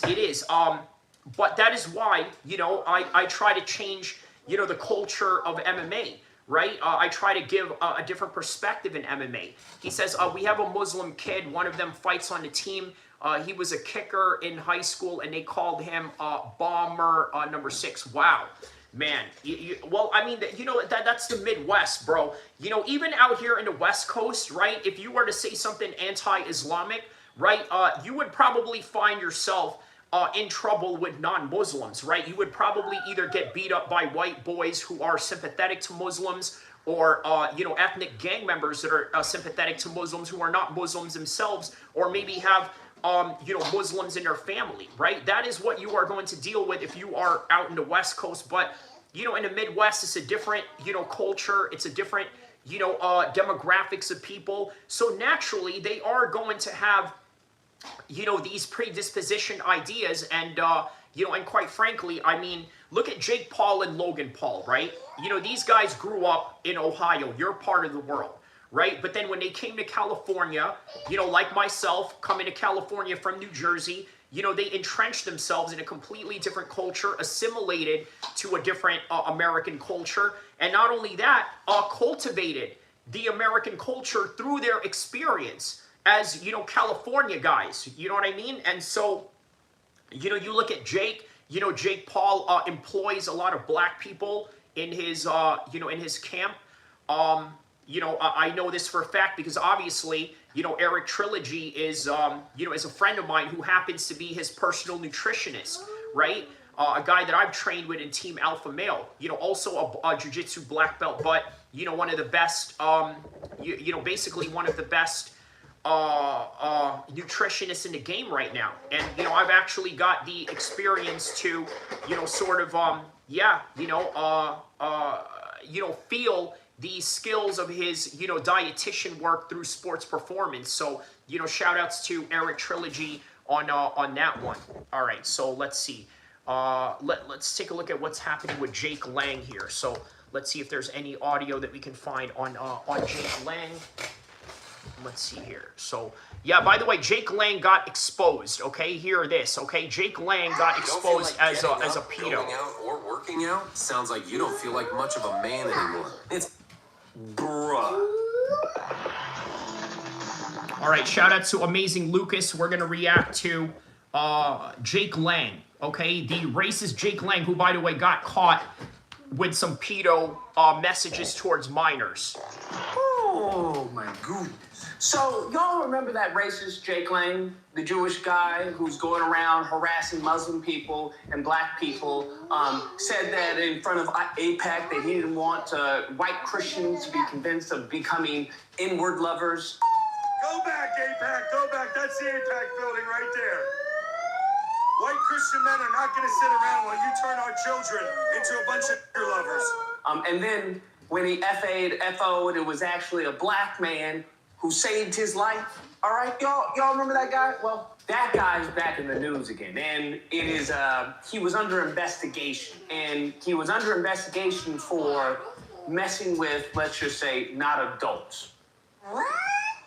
So I think we're all aware of, Chris Hansen, To Catch a Predator, that amazing series. Why don't you have a seat over here? Oh, man, I used to love that Chris Hansen show back in the days, man. I used to love that show, man. Used to love it. Catching all these predators. It was great, bro. You know what I mean? Just putting these predators in their place, rightfully so. I loved it, bro. Loved every minute of it. All right, back to this one right here. Why don't you have a seat? Well, apparently, there was like a sting operation done on Jake Lang by one of these, people. And they messaged him in his DMs talking about how they were under the age of 18, how they were, in fact, 15. Now, anyone, okay, Jake Lang says that he's 30, because they asked, how old are you? He's like, I'm 30. Anyone who then continues on with a message when the person's just notify you that they're 15, yeah. I don't know what to tell you. That's a problem, my dude, okay? But it gets worse. And you know what? In the text message, it literally said, hey, 15, and he perpetuated anyway. Which is sickening, come to think of it. Because then he asks a follow-up question. When do you turn 16? I'm going to show you this, show this to you right here. Right here. It says, when do you turn 16? See, this dude, not even 18, doesn't even ask 18, right? He just, goes and says, hey, when do you turn 16, right? I mean, does this guy think he lives in England or something? I don't know what it is. What is it with Republicans and children? Can someone tell me? There was one point in time I used to think that they were valiant. Hey, they are so much trying to help the children, right? They're trying to protect the children. They're doing this for the children. And then you start to find out, wait, they kind of like the kids too much. They I don't know. They giving them too long of a hug. I don't know what it is, but it seems to be the lineage of evil. Historically, has always had a thing for kids. I don't know what to tell you. It's kids, yeeting their families, the family dog. I don't know what it is. Well, here's the thing, though, right? You say that it's just politicians, but Jake Lang is not a politician, right? He's just, the kid stuff is all straight from Satanism. Correct. I agree with that. I don't know if it's a culture thing. I don't know if it's genetics. I don't have the answer, Sway. And it turns out every single time with a gospel quote in the bio, talking about, oh, I'm born again, Jesus loving, Bible thumping, that is messing with these kids, fam. Always. I won't say it's all of them, but it's always them, all right? Now, I won't ignore the Dems, because we know they got some sick puppies over there in the Democrat side as well. He's out of line, but he's right. You know, when it comes to maps, when it comes to drag queen story hour and all this, what's sexual about this? What are you talking about? Rest assured, yeah, we see y'all as well, but these mofos always act like they have the righteous high ground. Like, oh, you're disgusting, just degenerates, disgusting. How could you do such a thing? I don't do that. I read the Bible and I don't drink alcohol. And then you come to find out they do all those things and they got like 2 black kids in the basement that, you know, they adopted to be slaves for them. But I would definitely bring up concern as to what is on Jake Lane's hard drive, okay? It's as simple as that. Anyone who is still following this goofball, anyone who is, you know, because I did a video on him not too long ago, and it was to lambast the Sambo soldier who was talking about, oh, God, you know, we just brotherly actions, you know, that's what God wanted me to do, and just... I don't have to lie, but I move off love and unity, and that's how Jesus walked. If y'all Christians, that's how Yahweh walked. If y'all Africans and y'all roots, Yahweh walked and just showing love regardless of what somebody did to you. White Christian men are not going to sit around while you turn our children into a bunch of lovers. God doesn't want you to save the enemy. That's the enemy ain't gonna be in heaven, fam. I just want you to understand that. God ain't coming back to save the enemy. He's coming with the sword. If you believe the scriptures that you say you believe. But I think the irony in all of this is you have Jake Lane, who we have, you know, kissing the wall in Israel, you know, who's Jewish, but then trying to criticize AIPAC. And it's just, the man is confused, all right? He's confused, or either he's an agent of chaos that is being funded by, I don't know, mum's a word, I don't know. But the real comedy in all of this, if I'm gonna be serious, is the audacity for, what's the gay Mexican, Fuentes, Nick Fuentes. Is for Nick Fuentes to be upset at what Jake Lang is doing, all of his antics. He is a big, disgusting, revolting, Jewish douchebag from New York City. Name is Jake Lang. And he's out there in New York City all week inciting and harassing Muslims, showing up to Zohran Mamdani's mansion, Gracie Mansion, with... I never thought Nick Fuentes would be a supporter of the Muslims. But he is. He is. And quite frankly, the reason why is because, you know, he believes that we have the same enemy. So, you know, I think you can read between the lines. He says, I don't identify as a specific gender. Okay. But I will say this. What will you say? Let me know what you will say. With a roasted pig. And I'm like, hold up. I know it can't be Fuentes, the same person who did the whole Epstein jacket and everything, the Epstein apparel that he was selling, the whole, you know, he was, you know, given a crazy defense for Epstein. I know he can't be upset at Jake Lane. And you know what? I'm curious to hear what his take is on this, right? Because who knows? Knowing the defense that he gave for Epstein, I'm sure he'll probably come out and defend Jake Lane for these text messages, right? I'm sure he'll probably come out and be like, you know what? Maybe I got it all wrong, okay? Maybe he's not such a bad guy after all. Anyways, guys, that's a video. Let me know what you guys think. Whether or not, Lucas, he said that he wouldn't be able to see her until she was 16, okay? He's not trying to mess with little... Man, that's disgusting. Yeah, super need name. Let me know what you say, but I will say this. Yeah, what were you going to say specifically? Let me know, my man. You know, let me know. All right. Kids, all right? Just understand that. Or if you happen to believe, yeah, sure, Jan.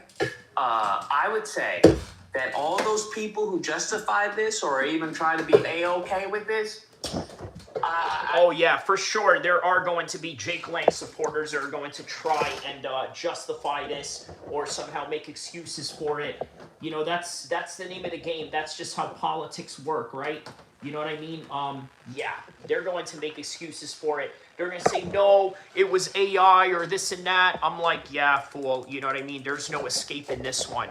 You know, people know what's up. People know what it is that you are doing and what you are, you know, what you are all about now. So, you know, my man got exposed by the end of the day. And, and that's really, all there is to it. So, Jake Lang, you I should be think we ashamed have of a yourself. wood chipper that I need help trying to make sure it starts, because it's not starting. Maybe they can help me, fixing my wood chipper. Maybe that's what they can do.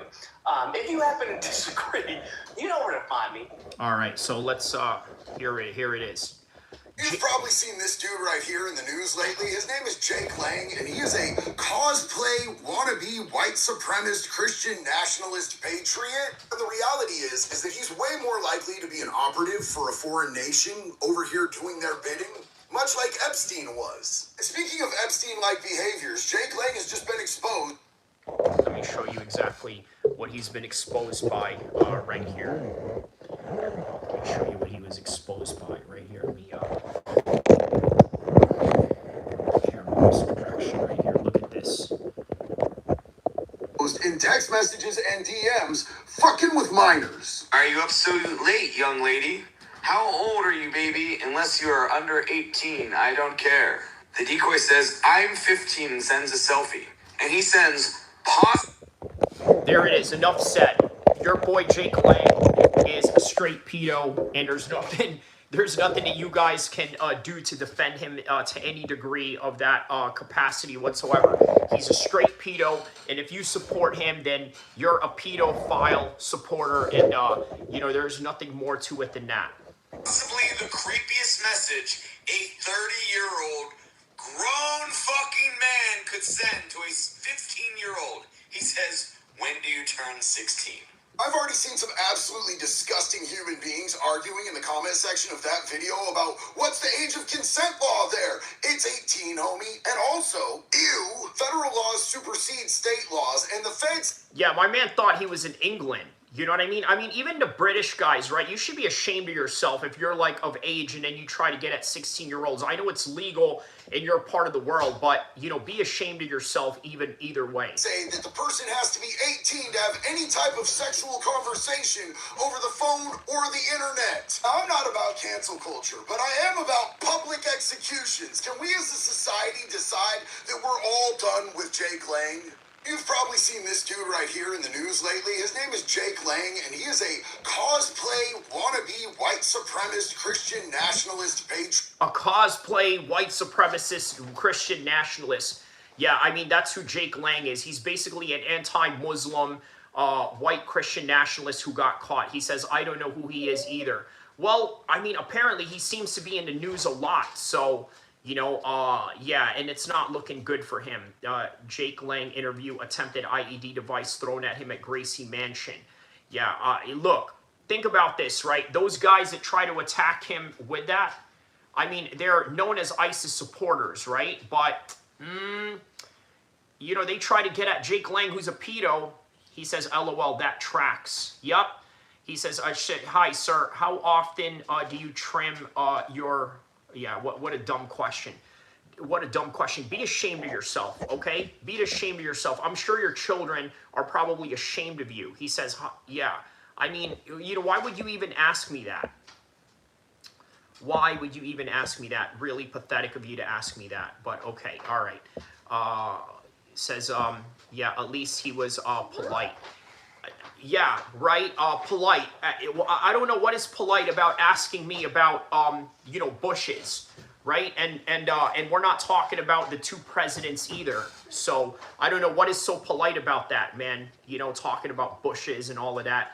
Anyways, yeah, here's Jake Lang telling him, basically saying his, prisoner stories. He was a J6er, by the way, right? That's his claim to fame, was that he was a J6er. Here we go. The same type of coercion tactic that they were using to federal workers and the military workers, they used times 10 in the Gulag. They said, if you don't take the COVID vaccine, you won't be able to get religious services. You won't be able to go to outdoor recreation, meaning you won't be able to get direct sunlight.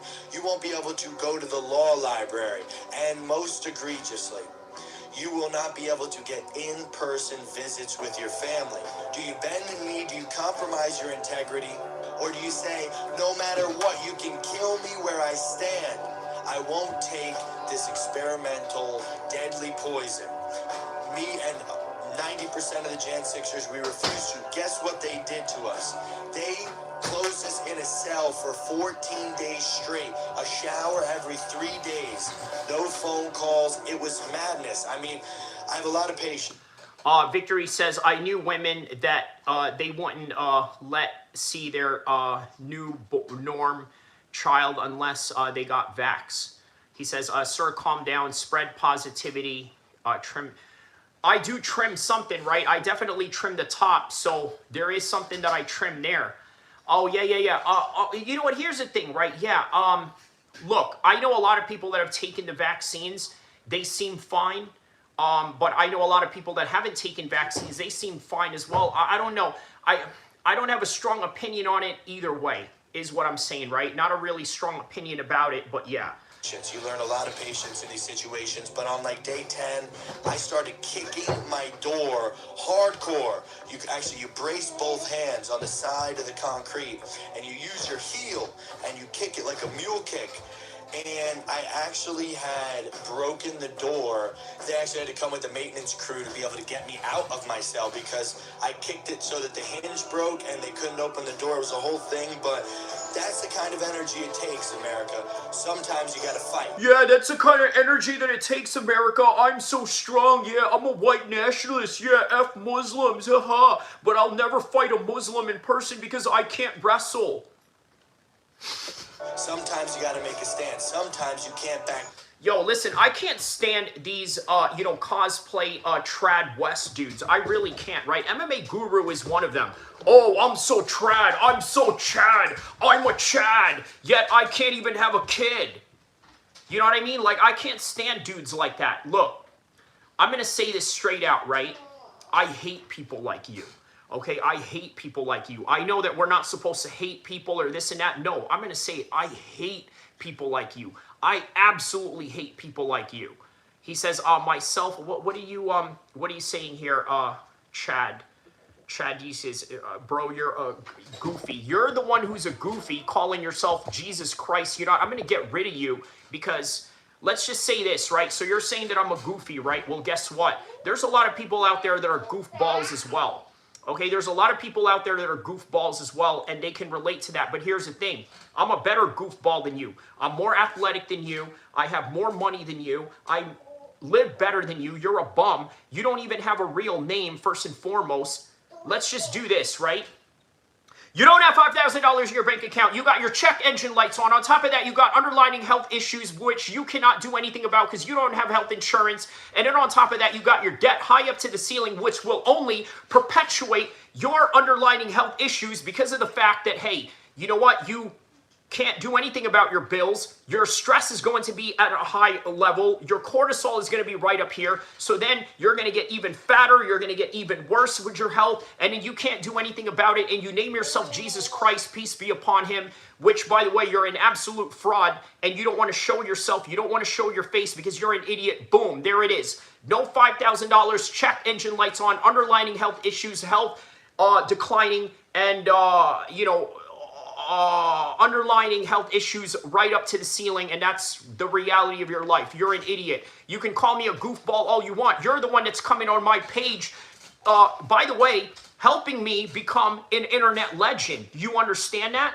You're helping me become an internet legend. You're a bum. You can't do anything with your life. You have to come in here and feel better about yourself because you see other Muslims around the United States living better than you, okay? The majority of Muslims have businesses. They have college degrees that gets them into positions of being an engineer in the corporate world, in the banking world, in the music media world, becoming a lawyer, right? Muslims do pretty good for themselves. Meanwhile, you're just nothing more than, a poor white trash who comes into my page to feel better about yourself. Well, here it is. I'm not here to make you feel better about yourself. I'm here to make you worse. I'm here to make you feel bad about yourself. Look, here's the thing, right? I want to preface this, okay? If you're not a tier 1 military operator, you're not a pro fighter, if you're not a Tukey Williams level gangbanger, You can't do anything to me. You understand it? You will always be a bum compared to me and my homies and anybody that supports me. You understand that? I'm physically superior than you. Okay, deal with it. I'm a Jack North African Arab boy with black men athleticism and white boy serial killer mentality. You shouldn't even be allowed to think negative about me. I will dominate you in front of your wife and your kids, and I got supporters around the world that will back me into it. Allahu Akbar. Allahu Akbar. That's what I gotta say about that, you bum. That's what it is. F you and all you Jake Lang supporters. You're all a bunch of bums. That's it. Your career is ended, Jake Lang. Just like the rest of you will never have a career in your life. You will never have money. You will never know what it's like to take your family on a vacation. How much of a bum do you have to be? Oh my God. You're a bum. You're a bum. I'm better than you. You will never be better than me. And that is the reality of this. Whoa! Allahu Akbar! Allahu Akbar! Allahu Akbar! Whoa! Allahu Akbar! Let's go! Let's go! Let's go! Allahu Akbar! The white race to fight back or something. Okay, this guy is awful. He's terrible. And there's a reason. That pulled up right now, I have We Are Jeffrey Epstein. This photo that was taken just the other day of Jake Lang, somebody behind him, We Are Jeffrey Epstein, that's Jake Lang right there. That's going to be relevant for this video. And we've talked before about what seems like a correlation between... He says Allahu Akbar MAGA, inshallah. hardline MAGA people. And I got the red shirt too, to go along with it. People who talk the most about protecting the children, who push the most hate against the LGBTQ plus community. People like this, we keep seeing them over and over talking to underage individuals. And that's where we are again. We talked about RJ May in South Carolina, who won Moms for Liberty Representative of the Year. His whole shtick was, I'm here to protect the kids. You know, the LGBTQ plus community is coming after Let's go! He's going to prison for life. Let's go! Boom! You got sent to the shadow realm. You got sent to the shadow realm, bitch ass. That's right. That's right. You got sent to the shadow realm. F you in Australia. You can't even say what you want. That's right. You got sent to the shadow realm. You can't even say what you want in Australia, you bum. You bum. I can come down there in Australia. You can't come to America. Oh my God, you're a bum. Another poor white trash from Australia, wants to come in here and speak his mind. Yeah, Australian president. First of all, you're a dumbass. There's no presidents in Australia. Do you realize that? The highest office you can obtain is prime minister, and that's it. Okay, idiot, listen to what this guy has to say. 17-year-old girls. Donald Trump is covering up the Epstein files. It goes on and on and on. So before I show you what's going on with Jake Lang, let's remind you of a few things. This went viral just a few weeks ago, and we talked about it. He went to Minnesota, and he actually got charged for knocking down this Prosecute ICE statue. Take a look at this video.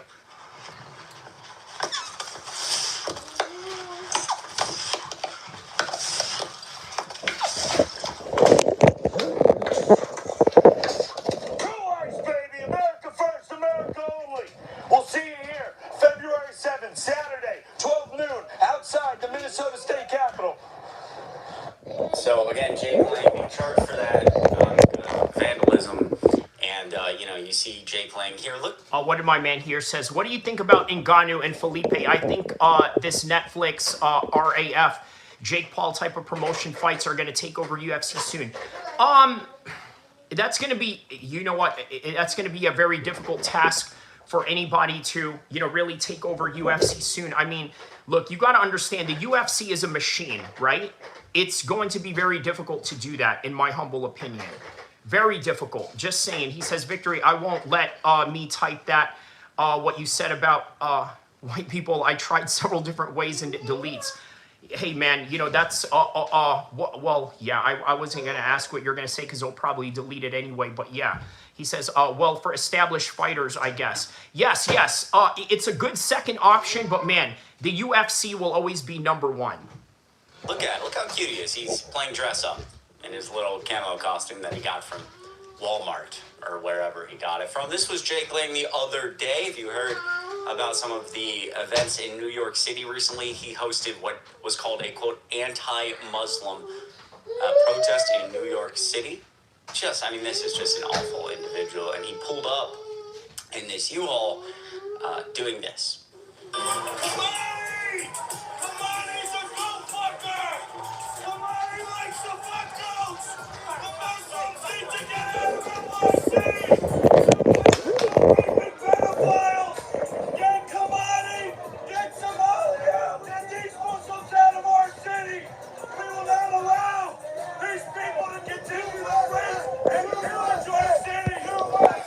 Okay, so the thing with Jake Paul, right? I think Jake Paul, he has enough money to sustain, let's say, Francis Ngannou, Ronda Rousey, the big stars, right? Even Felipe Lenz.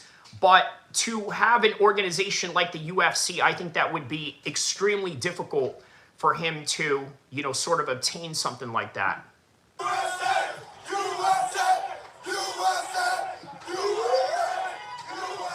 Just so disgusting, so gross. And he's suggesting that individuals who don't look like me are doing horrible things, are pillaging our cities, are pedophiles, which again, projecting, as you will see in a moment. Last video here, I'm gonna bleep or out some of these words because you can't show them on YouTube, but he's using the N-word with a hard R here in this video. If you need an idea of who Donald Trump pardons, by the way, take a listen. Go back, AIPAC, go back. That's the AIPAC building right there. White Christian men are not going to sit around while you turn our children into a bunch of lovers. Right. This is the Republican Party. This is who Donald Trump pardons. Awful, horrible, terrible people, and small little men. Just small little people. You know, Jake Lang running around. It says, Ngannou is the one that AD knocked out, right? You mean AJ? Yes, AJ. Yes. That is the guy that knocked out, you know, Ngannou. Yes, AJ. He also knocked out Jake Paul. And you know what? There's a potential matchup for Jake Paul and Francis Ngannou. You know what? I actually think Jake Paul could beat Francis Ngannou. Right? You know, he did better than Anthony. He did better against Anthony Joshua than Francis Ngannou did. Francis Ngannou looked like he was, you know, stuck in the mud. With Anthony Joshua, right? The only way to beat Anthony Joshua is if you have good footwork. He says, yes, was watching football stuff earlier. Yeah, if the UFC gets toppled by none other than Jake Paul, yeah, how ironic would that be, right?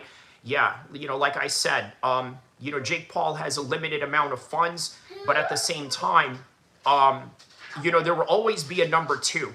I can see Netflix MVP MMA being the number two, right? Because right now PFL is dying, Bellator is dying, Ryzen, you know, is pretty good, but they're not a full-time MMA organization.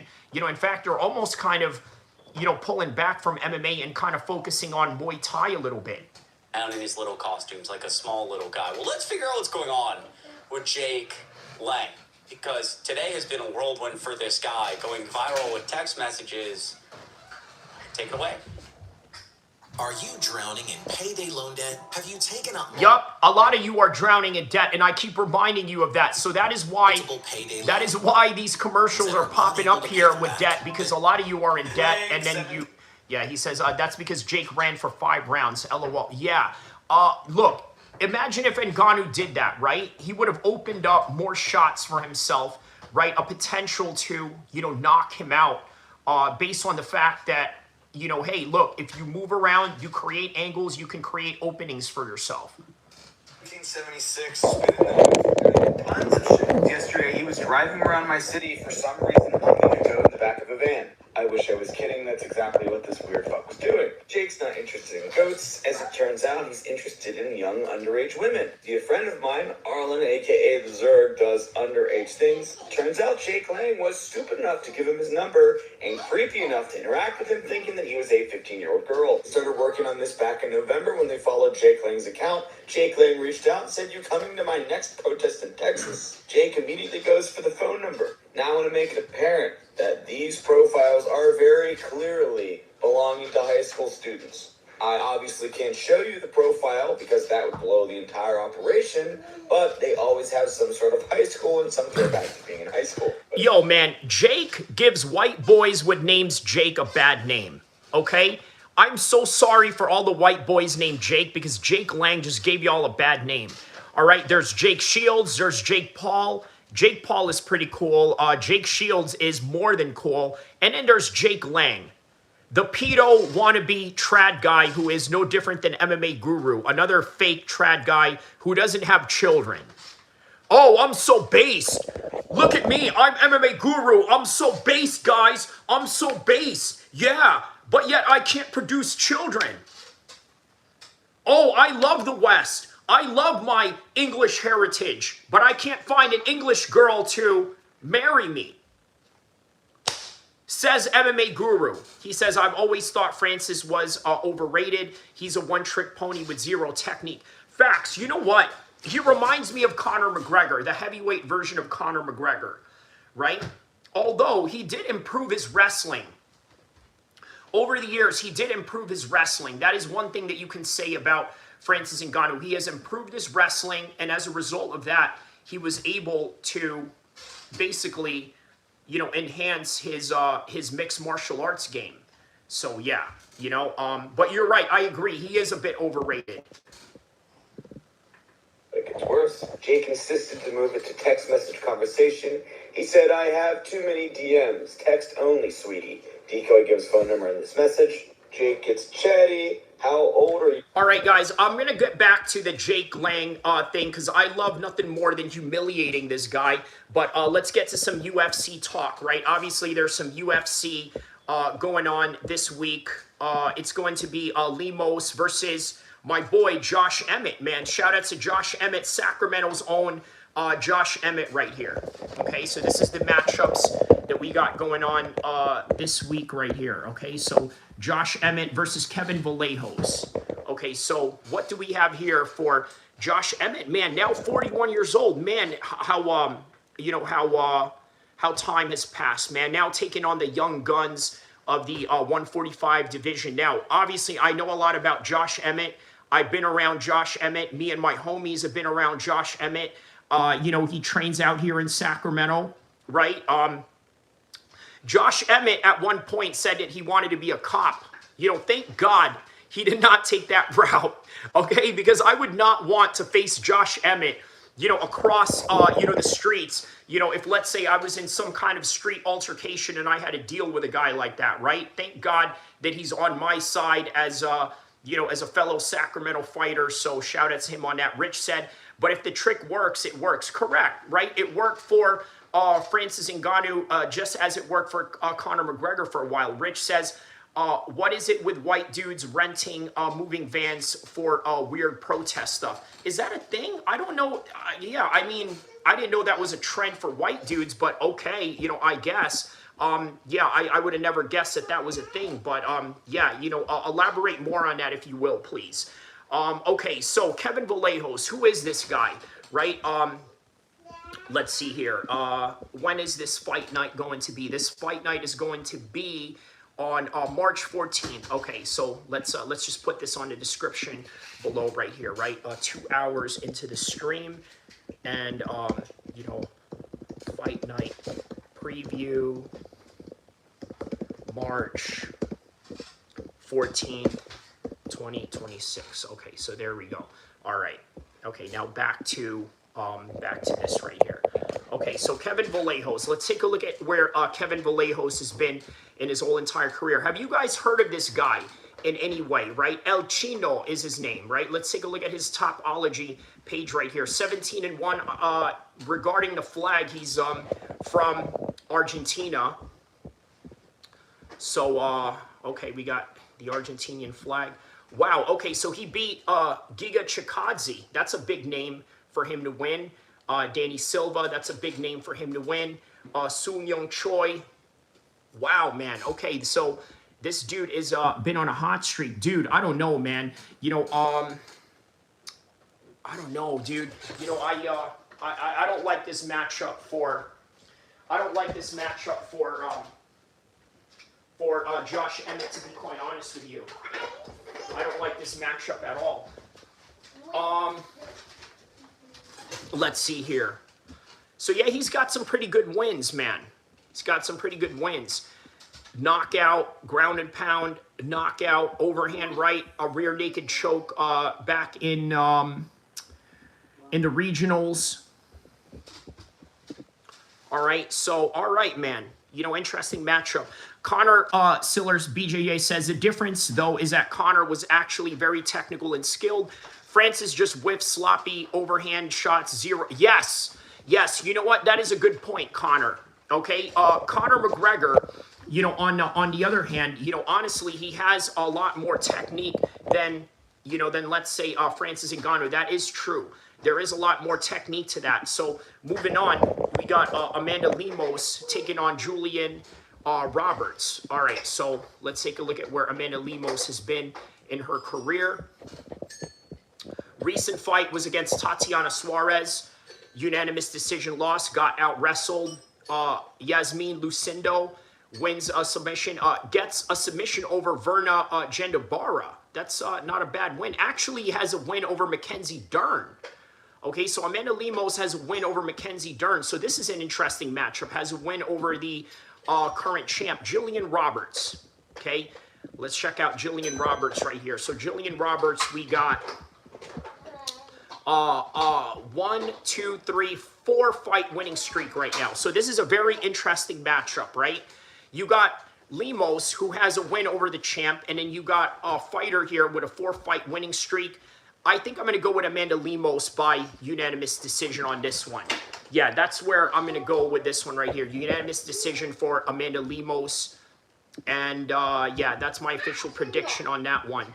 So that is the co-main event. The Joshua Emmett fight. Is this fight canceled? Why is this Lemos and Robertson as a headline?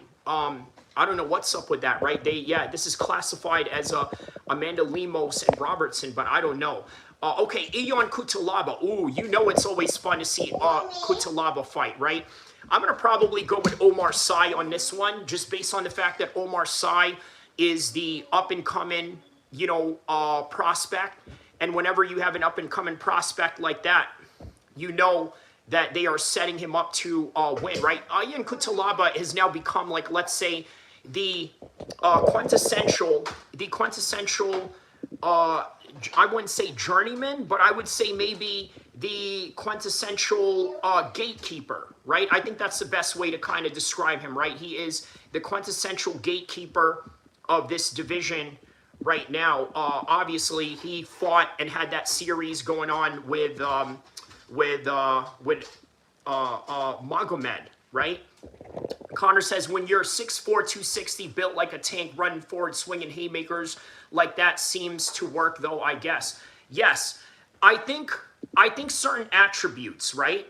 Certain attributes give you a bad habit.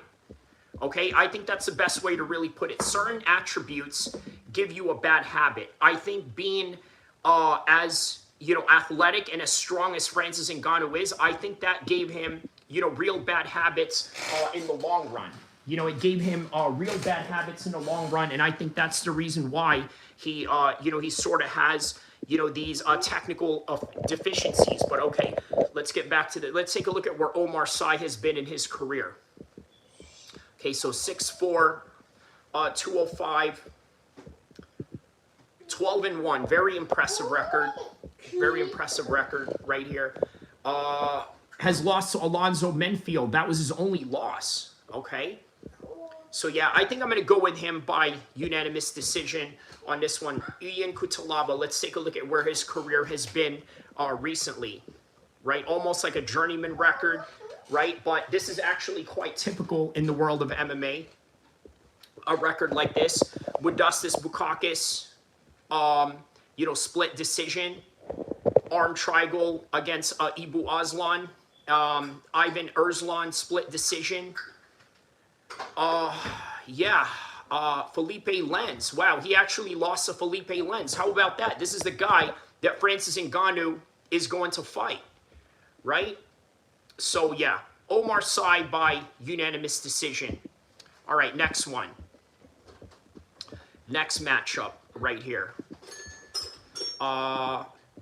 Andre Feely, another Team Alpha Male guy. All right, now a UFC veteran at this point. Let's take a look at Jose Delgado. Who is this guy? Let's take a look at and see where his career has been. Connor Siller says, Rich, that's usually the case for most heavyweights, but are few exceptions. Rich says, I'm not super into UFC, but isn't it similar to boxing in that the bigger fighters have less skills, where smaller fighters require a variety of skills? You're correct, Rich, but also in MMA, there's a lot of chaos that sort of lends itself into different variations in how the match can go, right? And sometimes it's not always the most skilled guy. It's not always the biggest or strongest guy with the better attributes, but who can mitigate chaos, you know, at the right moment of time, right? That's kind of how MMA is. It's almost like a 50-50 coin toss. So, all right, let's look at Jose Delgado, the opponent of Philly, Andre Feely. So he lost to Nathaniel Wood. No shame in that. Haider Amo. So he only got one loss. What is this? 2 losses, I believe. No, is it 1 loss or 2 losses? Okay, 2. Okay, so 10-2. He's 10-2. Andre Feely. I'm going to go with Andre Feely on this one. Obviously, he's a Team Alpha Male guy. I just think that his experience is going to lend him, you know, a lot of positive results here. 35 years old, now a veteran in the game. Has a win over Christian Rodriguez back in August. Lost to Misquel Costa by submission. Split decision against Cub Swanson. Gets knocked out by Dan Ige. Has a win over Lucas Almeida. And then has a loss over Nathaniel Wood. Yeah, I'm going to go with Andre Feely on this one just based on the experience alone. So, all right, next fight. Next fight we got coming up. Let's see here. What is the next fight right here?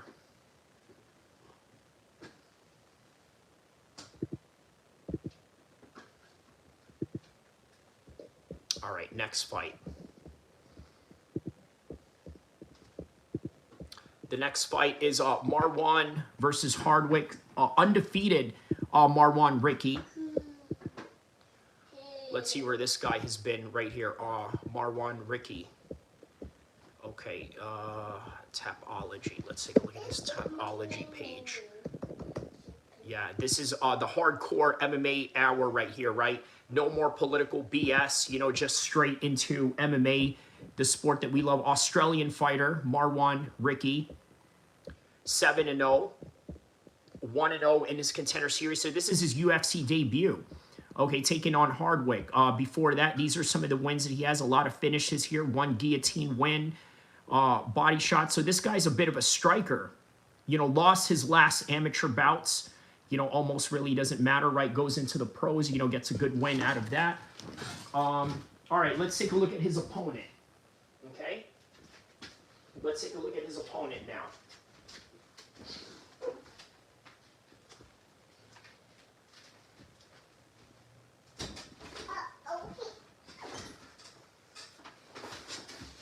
Okay. Let's see, where is his opponent at right here? So, okay, Hardwick. Let's take a look at his opponent right here, Hardwick. Okay, so Houdini. All right, Englishman.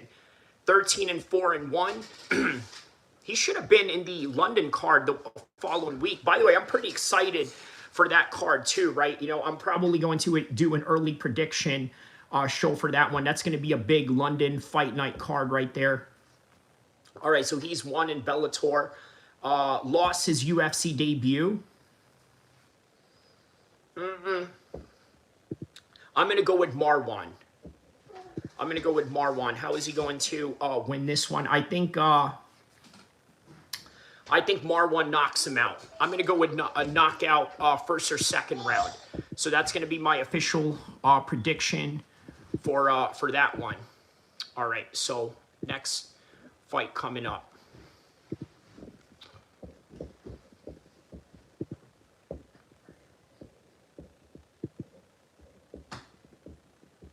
All right, Vitor Petrino. All right, really interesting guy, right? Heavyweight. He used to be a former middleweight, this guy. Let's take a look at where his career has been. 249 pounds now, right? Used to be a middleweight, mind you. right? He fought at light heavyweight and light heavyweight. Okay, so he was a former light heavyweight. Has a win over Thomas Peterson. Austin Lane, right? Former football player, Austin Lane.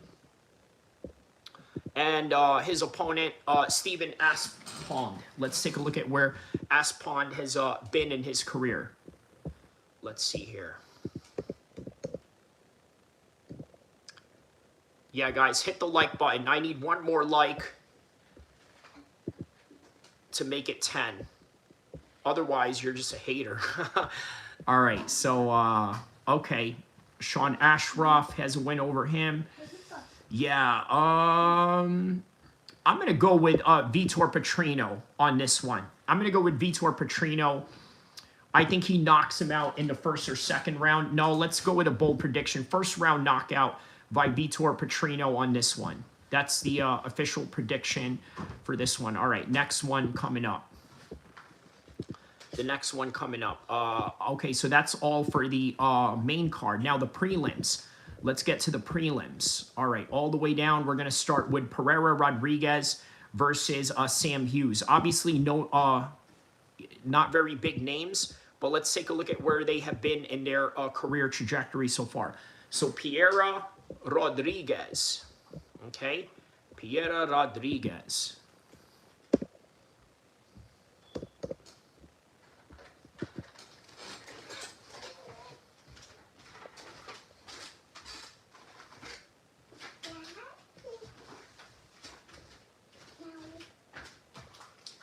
Okay, so Pereira Rodriguez, 12-2.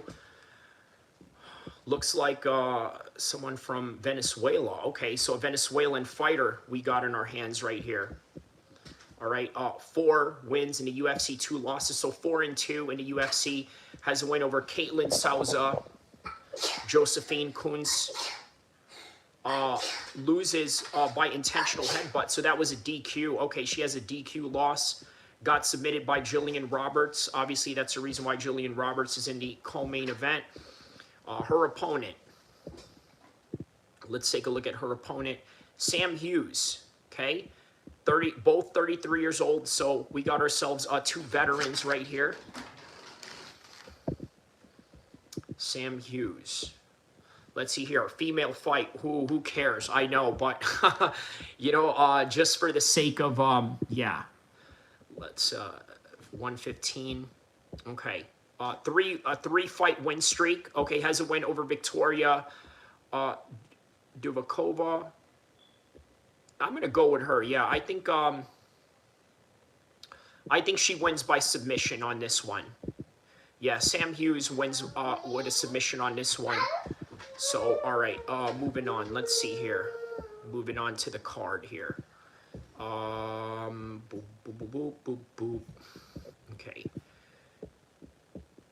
Okay, next one. Prelims, top of the prelims right here. Elijah Smith versus Yu Sung Yu. Elijah Smith, 9-1, very impressive record. Let's take a look at where Elijah Smith has been. 9-1. Fights out of the bantamweight division. 2-0 in the UFC. Has a win over Vince Morales. Cosma has a slam from an inside triangle. Wow. Okay, so, you know, quite a powerful dude here. Su Young. Let's take a look at his record, where he's been. Okay, has a unanimous decision win. Has a lot of unanimous decision wins here in his pro career. Not a lot of finishes in the UFC as of late, right? All finishes by submission. By decision. You know what?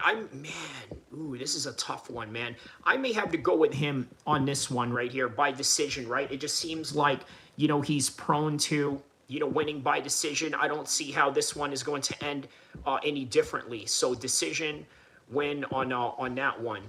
All right, and then moving on to the other prelims, Beatrice versus Monstrat. Okay, so let's take a look at Monstrat, where her career has been.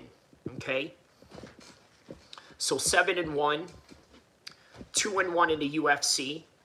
Alice Pereira has a split decision. I believe that's Alex Pereira's sister. So another decision. So this one's going to go to a decision as well, I reckon. Bia Mesquita, 6-0. 4 wins in UFC, 50%. Okay, what is this? Decision.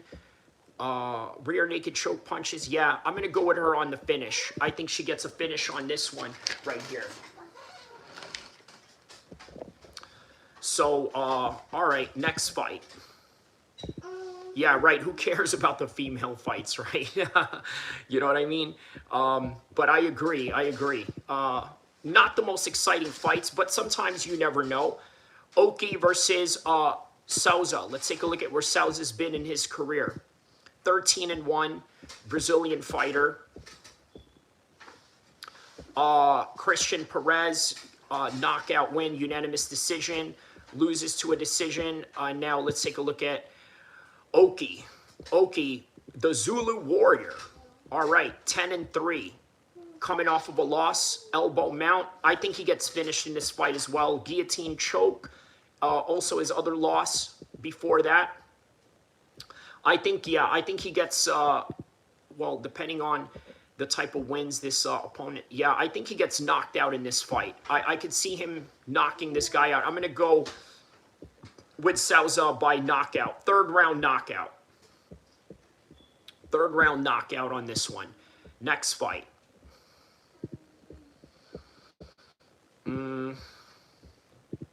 All right, gets a little exciting here. Chris Curtis versus My Tech. I'm going to go with My Tech on this one, right?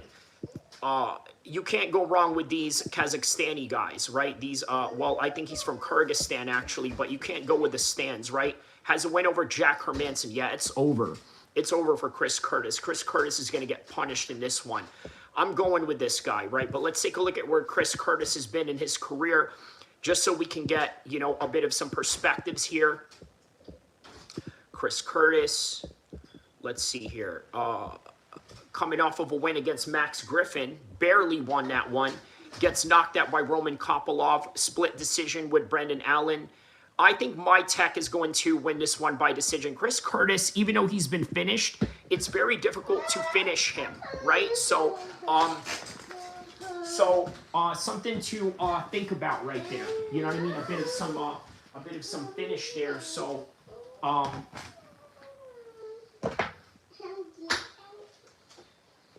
okay. So, let's see. Next matchup. Next matchup right here. Let's see here. What is the next matchup? The next matchup is, let's see here. Brad Tavares versus Eric Anders.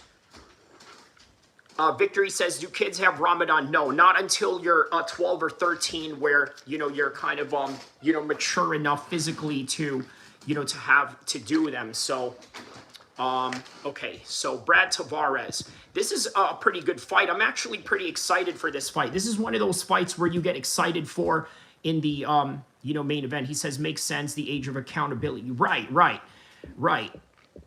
Yeah, man, Islam, we don't do things that are, you know, out of the ordinary, or, you know, or let's say, you know, things that don't make sense. So, all right, Brad Tavares coming off of a loss. Eric Anders. I'm going to go with Brad Tavares on this one. I think he's just a more well-rounded fighter. I mean, obviously, Eric Anders has, you know, a strong football background, right? A strong football background like his. Sure, you know, that lends itself, you know, to a lot of, you know, real interesting stuff. Christian Leroy Duncan gets a win over Chris Weidman. Yeah, I'm going with Brad Tavares on this one. And then one of the last matchups on the card right there. Let's see this one. Let's see this one. What is the last matchup right here? Charles Johnson versus Bruno Silva. Okay, another interesting matchup. You know, yeah, man, only us hardcore fans can really appreciate these particular fights, right? These are not fights that, let's say, you know, normal people, you know, will like, or i.e. casuals, right? Charles Johnson, I know he's had a fight with Muhammad Makayev. Right, he's fought Muhammad Makayev, I believe. Did he fight Muhammad Makayev? Yes, he did. He did fight Muhammad Makayev. several fights ago. Actually has a win over Joshua Van. How about that, right? All right, man. I might have to go with Charles Johnson on this one. He's got a win over the champ, right? That wasn't an easy thing to do. But all right, Bruno Silva. Let's see where Bruno Silva is at. 35 years old, coming off of a win from Park Yon by submission, but has lost to Joshua Van, has lost to El-Kheer. So there you go. I'm going with Charles Johnson on this one, just based on the fact that he has beaten the champ before. So yeah, that's what I'm going to go with. I'm going to go with him just based on the fact that he's beaten the champ. So there you go, right? So I believe that is all the fights that we have right now. And in the main event, obviously the main event, listen, I'm going with Josh Emmett on this one, but I don't like it. I don't like this matchup for Josh Emmett, right? The reason why I don't like this matchup for Josh Emmett is because I think this kid is younger. I mean, look, a 24-year-old versus a 41-year-old, dude. That is, wow. Dude, that's going to be a hard matchup for Josh Emmett right there. A very difficult matchup.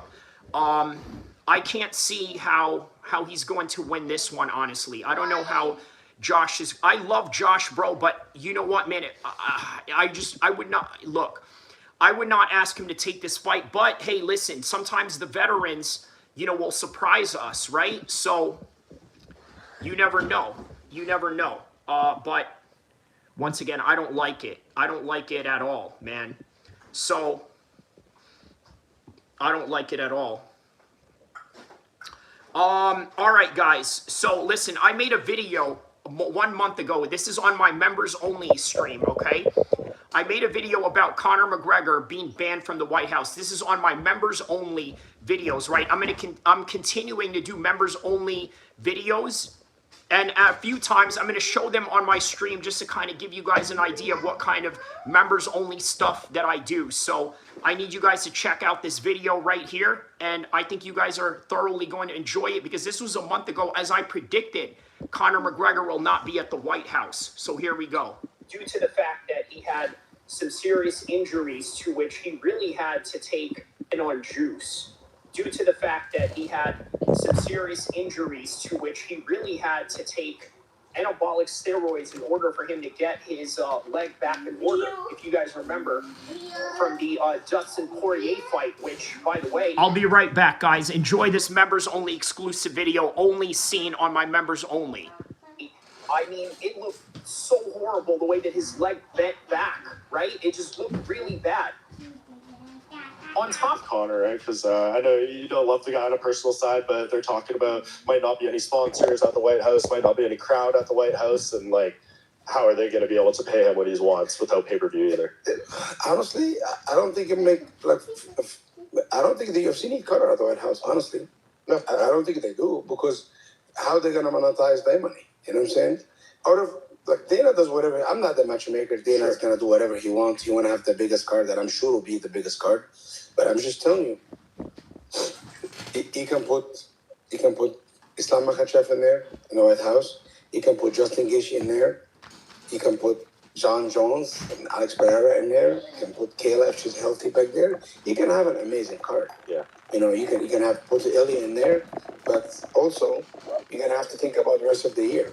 What about all the other pay-per-view lists of the year, right? Conor McGregor is not going to fight at the White House. In fact, I'm willing to say that he's not going to promote. Matter of fact, I made this video 1 month ago, by the way, exclusive on my members only. Tap into my members only for exclusive videos like this. We have got to the point where literally anybody... Due to the fact that he had some serious injuries to which he really had to take anabolic steroids in order for him to get his leg back in order. If you guys remember from the Dustin Poirier fight, which, by the way, I mean, it looked so horrible the way that his leg bent back, right? It just looked really bad. On top of that, you got...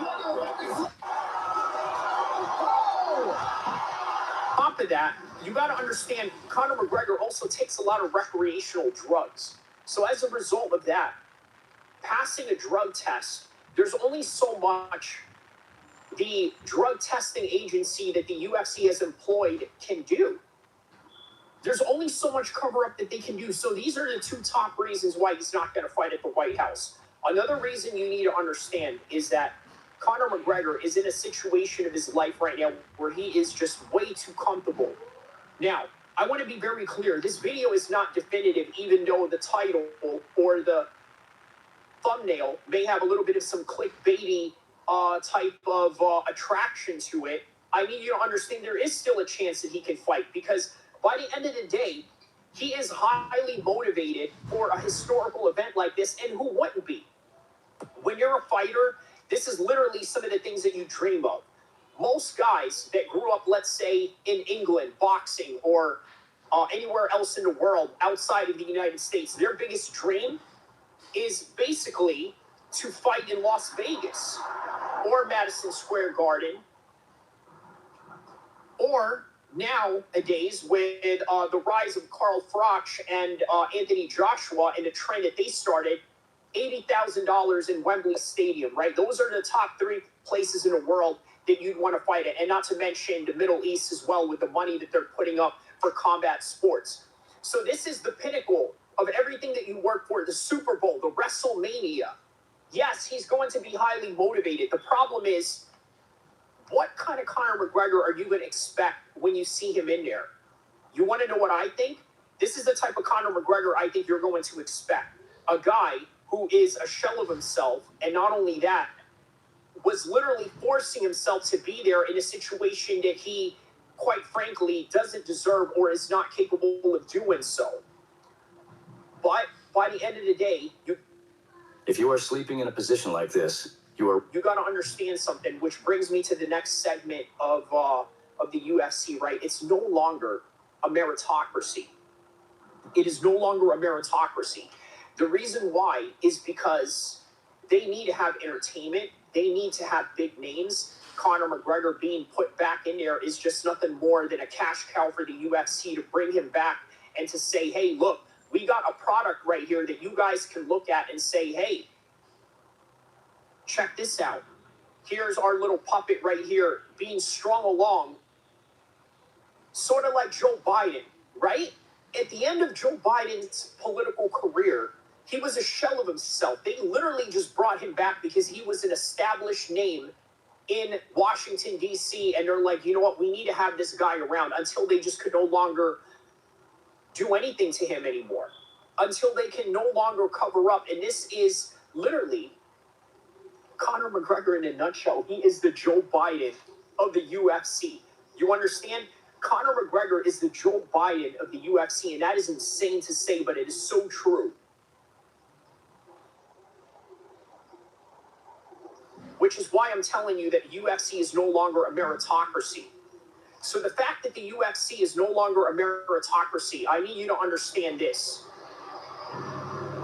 Their whole entire motivation is always going to be money. It's always going to be big fights, big names, and to hell with undefeated records and winning fights through wrestling. Forget all that.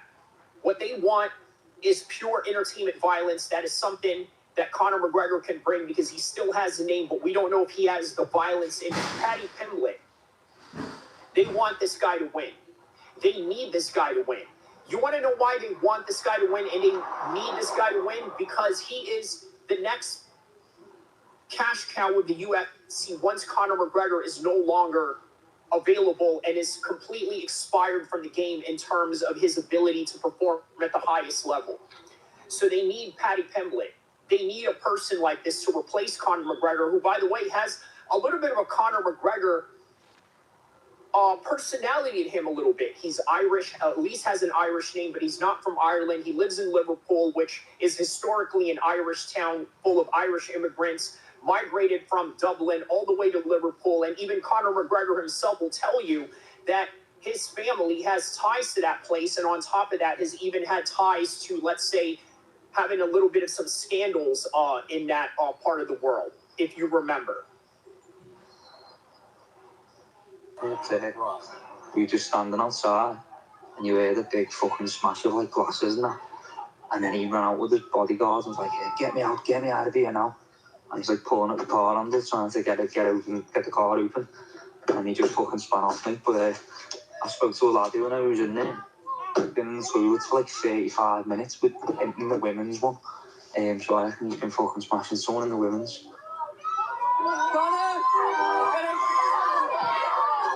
The house. Scousers on the golly. Reckon hell is McGregor's, yeah? Eyewitness. Purple bottle, back belts. Don't put him in a shitty MMA gym that's being opened up through drug money, that's being run by ex-drug dealers who still get a couple of grand cash every month from them organised crime groups. Do you understand what I'm saying? And let me just reiterate, not all gyms, not all boxing gyms are controlled by these rats. Not all MMA gyms are controlled by these rats, but they're very hard to find. If you want your child to go and learn a form of self-defense, go and put him in a judo club where there's a possibility of him going to the Olympics if he works hard at it. Put him in a... Meanwhile, the Nama Yunus and Silva fight is going on. But yeah, so go to the Olympics and basically go broke, right? Karate club where he's surrounded by working members of society who do that type of sport. Yeah, basically around guys that don't know how to take a punch, so that when you're in a street fight and you actually get hit, oh my God, you're like shocked. Oh, what happened? You bloody idiot. Of course I want protection. I grasped everyone.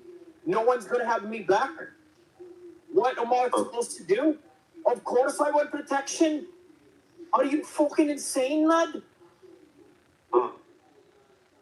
It's me. Now, before I got issued with these two things, the other one was cancelled out from early days because I've gone to prison. I've got back out. I'm doing my thing. I'm delivering my message. All of a sudden, because my message is very powerful. Mate, that bloody message is for them coppers. It's for them coppers, mate. You know, I must give them more intel. I got to grass everyone else. I didn't grass enough people. I only grassed 2. And that's it. 2 of me mates, I grassed them. But they asked me to grass 4 more people.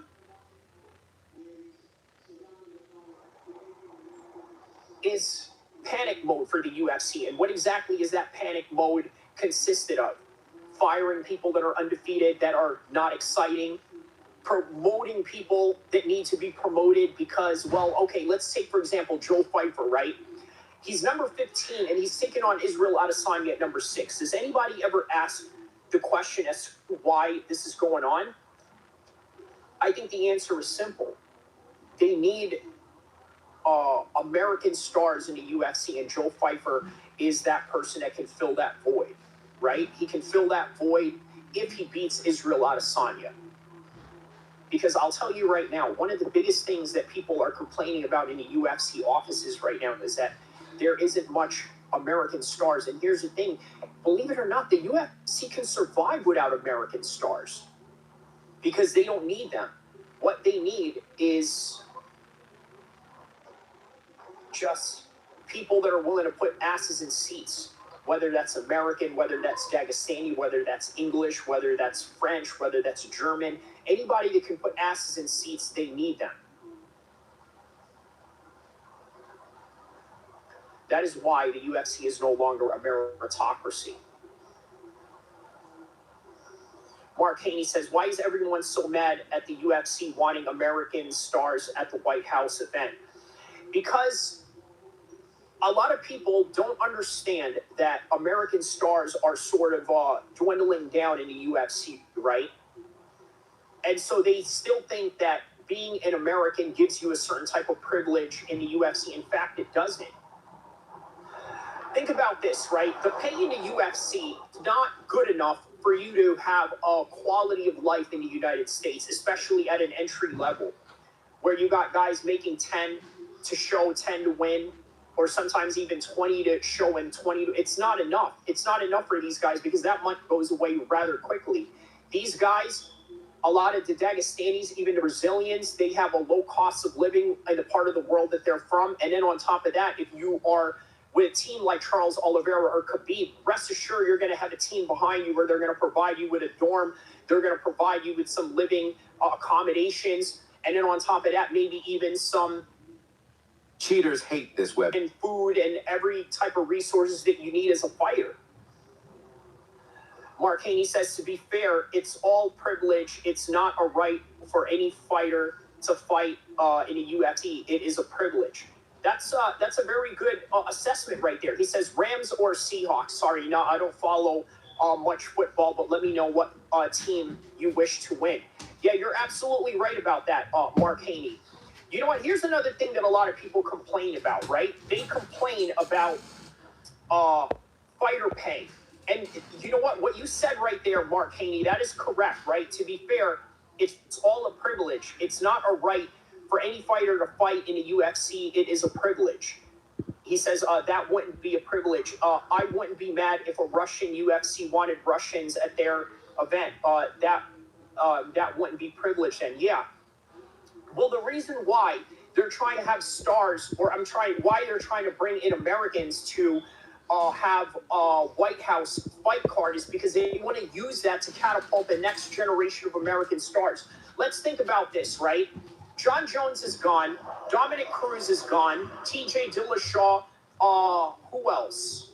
John Jones, that's the main American star, right? Brock Lesnar, Ronda Rousey. These are all American stars in the UFC. They are all gone. They need new ones. Gable Stevenson could come to mind. Who else? Peyton Talbot, you could argue, is in there. Sean O'Malley, you could say, has been a star for a long time, but at what extent is this superstar? Is he more of an internet celebrity rather than, let's say, a mainstream celebrity that you could, I don't know, parade around in a Golden Globe Awards the way that you did with Brian Ortega and Mackenzie Dern? But here's what I will say, right? The White House matchmaking that they got going on is sort of weird. It's sort of in this weird dilemma where, you know what? We want to have Americans versus the world. But then Daniel Cormier argued, what if the Americans get their asses kicked at the White House event? That would look really bad on our country, right? But at the same time, this is what I think, right? If you had a White House card where it was Islam Makhachev versus Ilya Topuria, or maybe even Paddy Pimblett versus Ilya Topuria, which, by the way, are all non-Americans, I would argue and say, well, this is the UFC's gift to the world.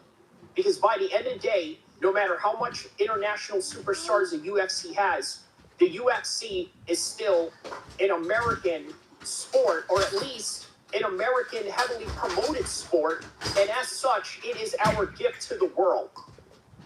That is how they should really approach the White House fight card. Mark Haney says, I just don't see a big deal wanting Americans for an American event at an American White House. I agree, which is why I say the UFC should be America's gift to the world. That's the theme. Who's saying it's a big deal? Victory says. Well, there are people out there. There's a vast number of people out there that are saying they would want to see an America versus the world type of card, or have feature more Americans. But I argue that if you had a Paddy Pimblett or an Ilya Topuria card, by the way, two non-Americans, all we're really saying is that, which is true, the UFC is America's gift to the world, no matter who's fighting in it. Yes, and then Mark Haney says that everybody's trying to make it a political issue. Facts. Facts on facts on facts with that. Yes, people are making it a political issue. You are absolutely right about that. But by the end of the day, I need you to understand this also. The reason why people are making it into a political issue is because of the fact that it is a political issue, because Donald Trump created an event that said, this is my gift to you guys for rehabilitating my image. If you remember, Donald Trump was facing court cases and litigations put against him. Who put him back into the fold? It was us, the UFC audience, that tolerated him, that normalized him. And also, quite frankly, when it comes to the American MMA fan side of things, put him in office. That's right. So for those of you that are wondering why Donald Trump is running,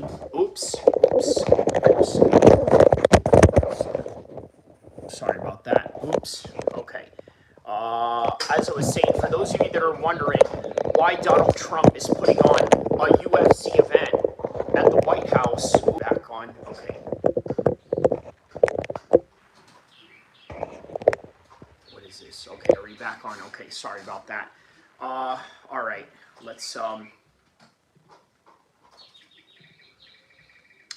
hold on a second here. Am I back on? Okay, he says looking extra Dagestani. Yeah, that was actually a pre-recorded one from a month ago, right? Sort of predicting Conor McGregor not being at the White House. One. Okay, so good. Okay, we're back on. We're back in business. Yeah, that was basically a pre-recorded one talking about why Conor McGregor will not be at the White House card, and everything is is consistent with that analysis right there. He's not in the White House card because, let's be honest, right? He is too expensive. It's too expensive to have Conor McGregor in a card. That's really what it comes down to. Not only is it expensive, it is also very much a big loss for the UFC to even have this fight going on, right? It is a big loss for the UFC to have this fight going on.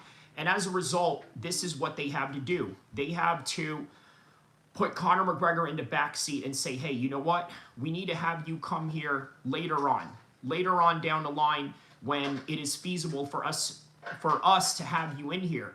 And what are they going to do to make money off of Conor McGregor? Well, obviously put him in a card where there's going to be people that are going to pay the gate, where the TV networks are going to pay a whole lot of money, because remember, pay-per-view is dead at this point, right? It made me wonder, you know what?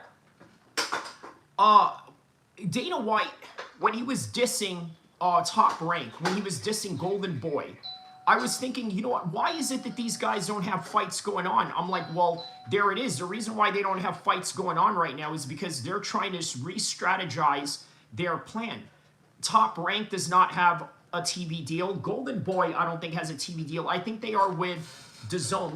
Let me confirm that. Let me confirm that to make sure. Right here, right? Who is a TV deal for Golden Boy Boxing? Okay, TV deal for Golden Boy Boxing. Okay, so Golden Boy Promotion signed a multi-year partnership with Swerve TV in January. Okay, Swerve TV, what is that? Right? Okay, what about Top Rank? Top Rank Boxing. I'm going to get to your comment, Evil Monkey. Hold on a second. Top Rank. Let's see what TV deal does Top Rank have going on. So the TV deal for Top Rank is Top Rank's 8-year, 54-year event partnership with, okay, as of March 2026, it is reportedly in new discussion. Okay, so post-landscape following the end of the marquee Top Rank fights are no longer guaranteed weekly. Okay, so they don't have, so Dana White is right, man. They don't have a TV deal. Evil Monkey says, which fight do you think fell out of the White House card? Islam versus Topuria, maybe Amanda versus Kayla? All of the above, right? Obviously, Amanda and Kayla, they knew a few minutes ago, I mean, a long time ago, but I'm going to say that the Islam Makhachev and Topuria fight is based on the fact that Islam Makhachev does not want to fight at the White House. Okay, and by the way, I have a video for that. I have a video that I want to show you regarding that. John Dong, shout out to you, my man. The guy that predicted the fight for Bo Nickel. Look, John Dong, while you're here, I really wanted to ask you this, right? Now that you're here, what made you predict Bo Nickel versus Kyle Dawkins so accurately? Like, was it just the next course of match that you knew that was going to be there? Was it just, matchmaking patterns? What did you notice that got you predicting that, right? Because that was a very good prediction with matchmaking, right? I mean, we all wanted the Colby Covington fight, but that fell out. By the way, to answer your Monkey, to answer your question, it is the Islam and Topuria fight. Islam does not want to fight at the White House because, let's be honest, the United States is supporting that country in the Middle East that is not even Middle Eastern, if you know what I mean, right? And so there's a political reason behind that. He says they should add Charles versus Armin to the White House card. Not too late. It's not too late, right? They could, but I think the TV format structure that they have going on right now has already been written. I think that's what's going on, right? They already have the structure and plan, the commercials that they're going to have in between, the ads. Remember, this is like a Super Bowl event, right? So you know how the Super Bowl gets down with ads and, you know, things of that nature. This is going to be no different than that, I think. So, yeah, they should add Charles and Armin. That's a good addition, but I think that would be something, you know, down the line.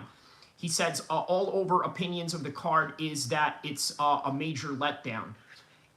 If this was a normal card, it would not be a letdown. By the way, John Dong, he says a good question. I actually had a feeling that Kyle Dawkins would be on the White House. I mean, Kyle Dawkins, first of all, I didn't even think Ayman Zahabi was going to be on the White House card, and I'm actually friends with Ayman Zahabi, right? I would have never even, you know, predicted that. And yet, out of all Muslim fighters, it's the little brother of Faraz Zahabi that's, I mean, it was, my mind was blown on that, but great opportunity for him nonetheless. Just imagine how his stock is going to rise after he takes out that pink-haired freak, right?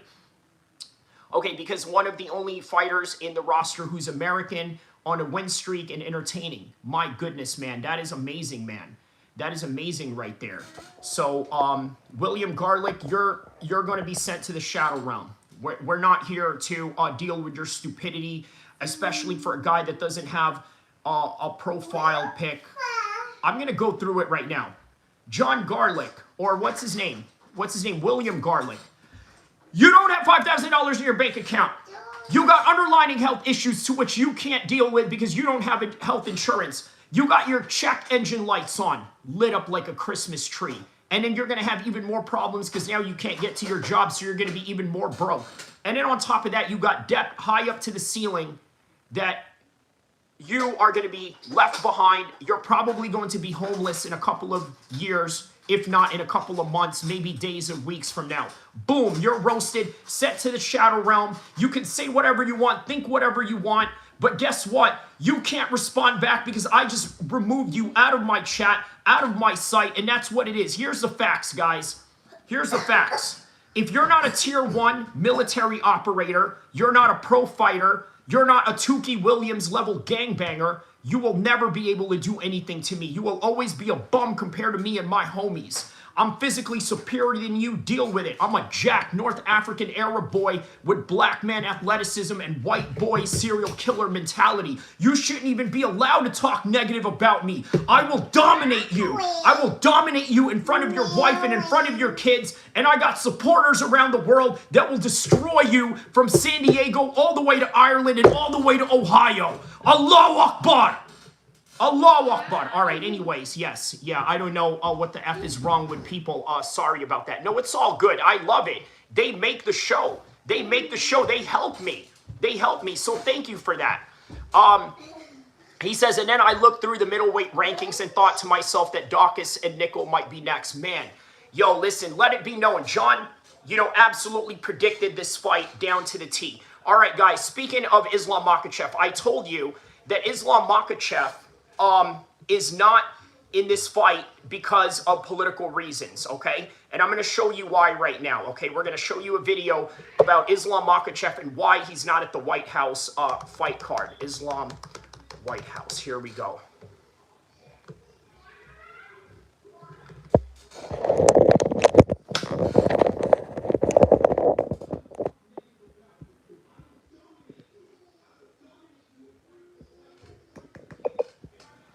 American hegemony. Twice yearly prep is here.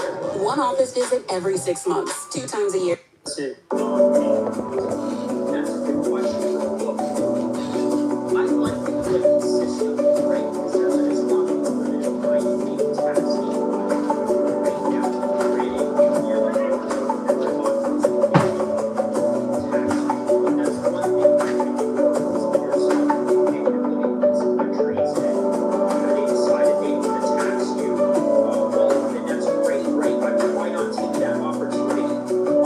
for the government to choose to tax you, and then for a person to choose to alleviate themselves away from those taxes, I don't think should be a fault to anybody, and it should not be a bear of responsibility, like, hey, you're not paying your taxes, so therefore you're not helping the poor and the destitute. Well, I mean, I'm sure Khabib helps the poor and the destitute in his own way, but not in a way to fund the government of Russia, which I quite frankly don't blame him. By the way, I need you guys to understand something, right? I want you to understand a couple of things about Khabib.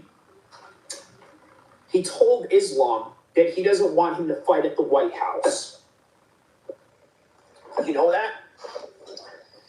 Khabib does not want Islam to fight at the White House. Now, why is that?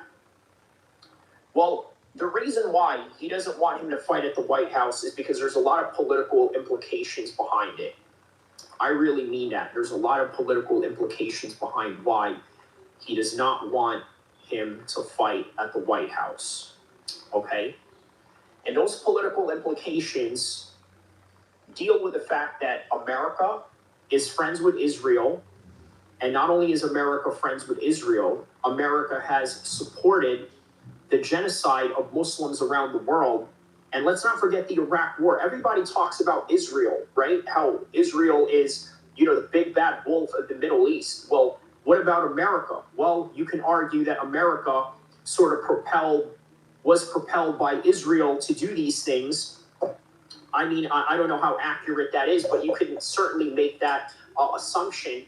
But make no mistake, the Muslim world is still very much angry with the fact that America has invaded Iraq, has invaded Afghanistan, and has invaded Yemen, or has facilitated Yemen through proxies of some kind of way, right? That is the reality of the situation.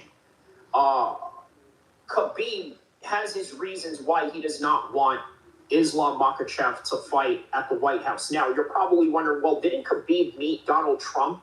And didn't he have a great conversation with him? What did Donald Trump say about Khabib exactly?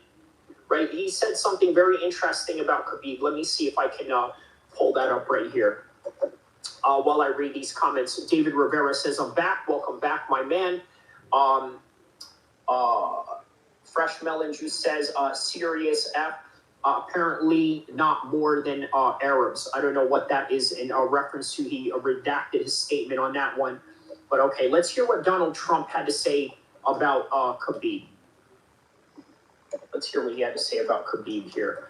This was, I believe, on a Joe Rogan podcast that he had mentioned this, or, okay, right here. I don't know. I gotta see it. I think. Oh, okay. You know what? This is during Cage Side. Look, this is what he said to Donald Trump during Cage Side right here. So Trump tells Khabib he will stop the war in Gaza. We are going to stop it. This was right before Donald Trump got reelected as president again. I don't know. I gotta see it. I think this could be Okay, so that was Dustin Poirier in the background, obviously, after a post-fight win. So, okay. All right, this is what Donald Trump had to say about Khabib.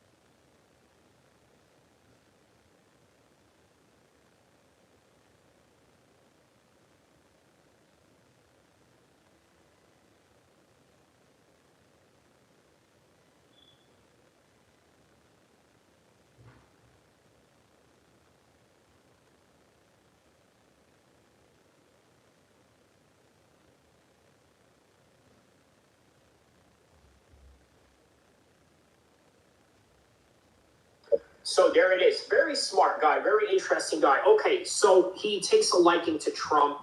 That's fine. I need you guys to understand something within the minds of a Muslim, okay? We don't look at a government the way that we look at the people. We look at the people as innocent. Donald Trump, even though he is the government, okay, even though he is the establishment, and some on the MAGA side will argue that, well, he is the most non-establishment type of politician ever. The one thing you got to understand about Donald Trump is that, yes, he is a bit of a rogue, but he is not the overall reflection of America's history. You understand? He did not cause the wars in the Middle East, although I will say that Trump was probably responsible for bombing innocent Muslims at some point of his political career, at some point of being the commander-in-chief and being that guy who holds the red button of doom to whatever place he wants to bomb on any God-given day. But overall, when you're talking about the White House fight, you're talking about a symbol of American hegemony around the world, right? You're talking about the American sense of supremacy towards the world. And I don't think Khabib wants Islam to be a part of that. Now, Islam seems to be very adamant in wanting to fight at the White House. Well, why is that?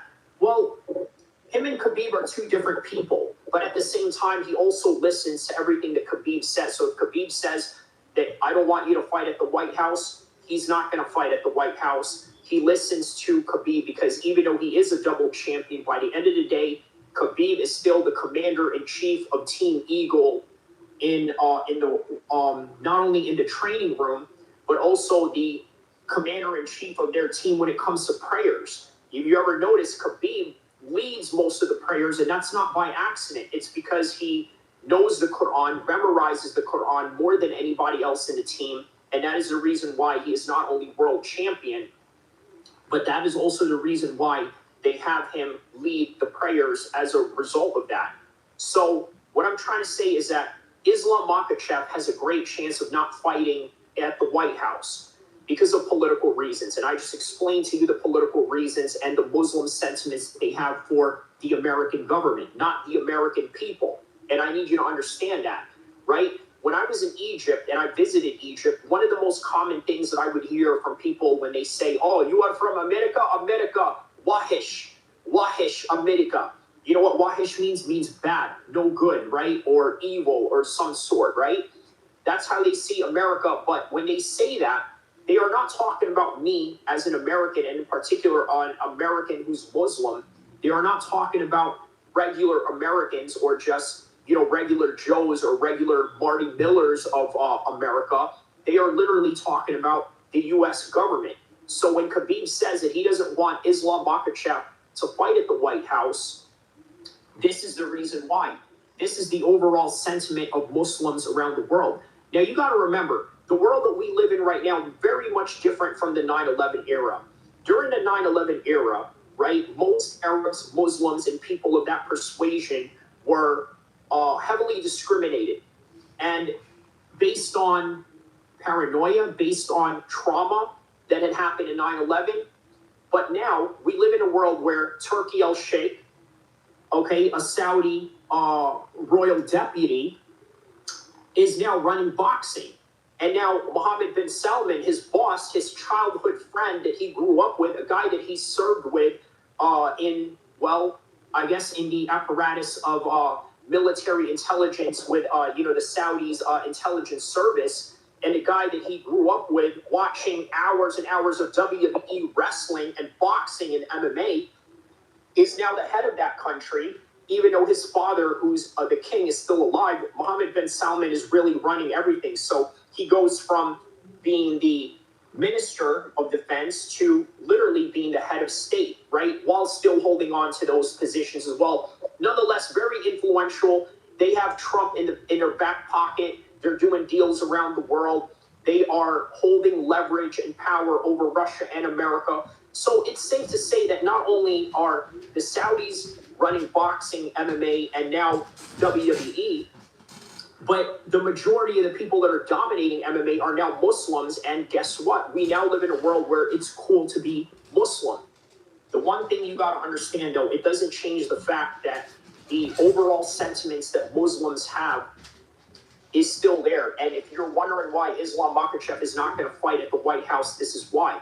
Now, what about Ilya Topora, right? He comes into this whole entire mix as well, right? They have talks of Ian Gary possibly fighting Islam Makhachev. Okay, well, here's the thing about it, right?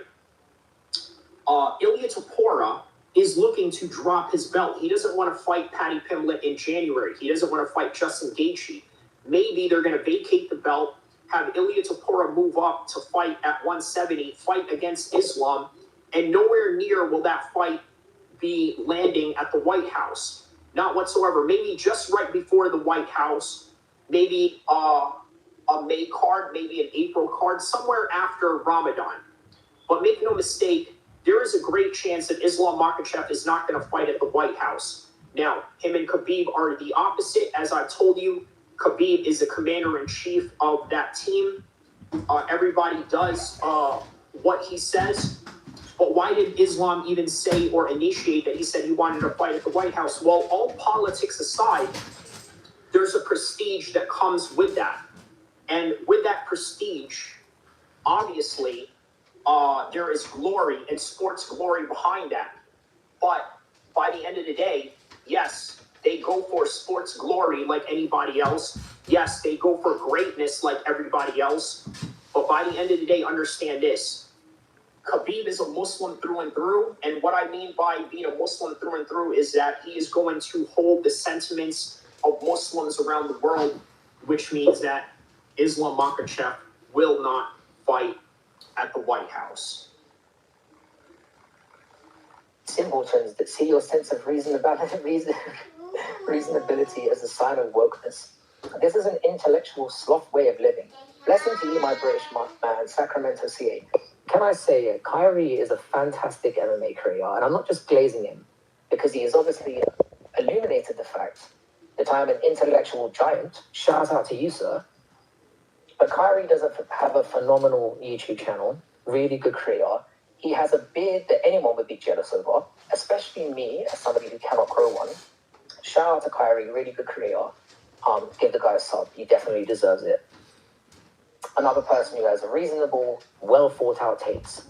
Frankie, I saw some friends in London. Another person who has a reasonable, well thought out takes. Shout out to my man, Fight Night Frankie. You know, me and Fight Night Frankie have a very similar background, right? You know, the guy, by the way, his dad, okay? Now, he sounds like a square Englishman, right?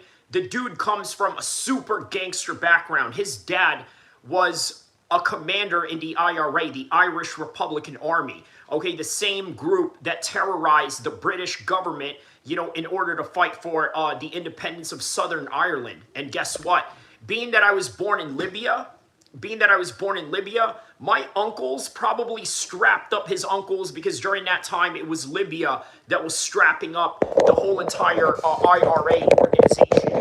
Okay, so with that in mind, guys, I gave you some reasonable takes on why Conor McGregor and Islam Makhachev were not going to be at the White House card for two different reasons. Islam for political reasons, and for Conor McGregor, monetary and business reasons based on the ROI that the UFC, TKO, and Zuffa will not be able to obtain by having him fight at a card where they're going to have to spend more money than actually gaining it. Ghostbuster says, are you from Egypt? I was born in Libya, but I have family that originates from both Egypt and Saudi Arabia. So, I mean, I'm basically, you know, a child of the Middle East, but, you know, American raised and as American as they come, and, you know, as West Coast gangster as they come, you know, and I'll say that with no apologies. Victory says, the promo you cut early about your different racial attributes was awesome. You need to perfect that. That's right, man. So Ghostbuster says, long live Libya. Yeah, look, this is exactly what I mean, guys. You can talk. I'm gonna leave it with this. I'm gonna end with this, okay? I want to say goodbye to everybody. Assalamu alaikum wa rahmatullahi wa barakatuh. And I'm gonna end with this. You can say whatever you want to me, but I need you to understand this. If you're not a tier 1 military operator, you're not a pro fighter, you're not a Tukey Williams level gangbanger, you can't do anything to me. You will always be a bum compared to me and my homies. I'm physically superior than you. Deal with it. I'm a jack North African Arab boy with black man athleticism and white boy serial killer mentality. You shouldn't even be allowed to talk negative about me. I will dominate you in front of your wife and kids, and I got supporters around the world that will do it for me. All the way from San Diego, all the way to Ireland, all the way to Ohio, all the way to England, and all the way to South Africa and everything in between. Allahu Akbar. Assalamu alaikum wa rahmatullahi wa barakatuh. And for all the Muslims out there, we got about a couple more days left. Let's finish this strong and let's finish this on a positive note. Assalamu alaikum wa rahmatullahi wa barakatuh to all the Muslims worldwide and to all my supporters worldwide. Much love to you. Everybody from the United States, my home country, a country that I love just as much as I love being a Muslim. Allahu Akbar. That's great. Have a good one, brother. Inshallah.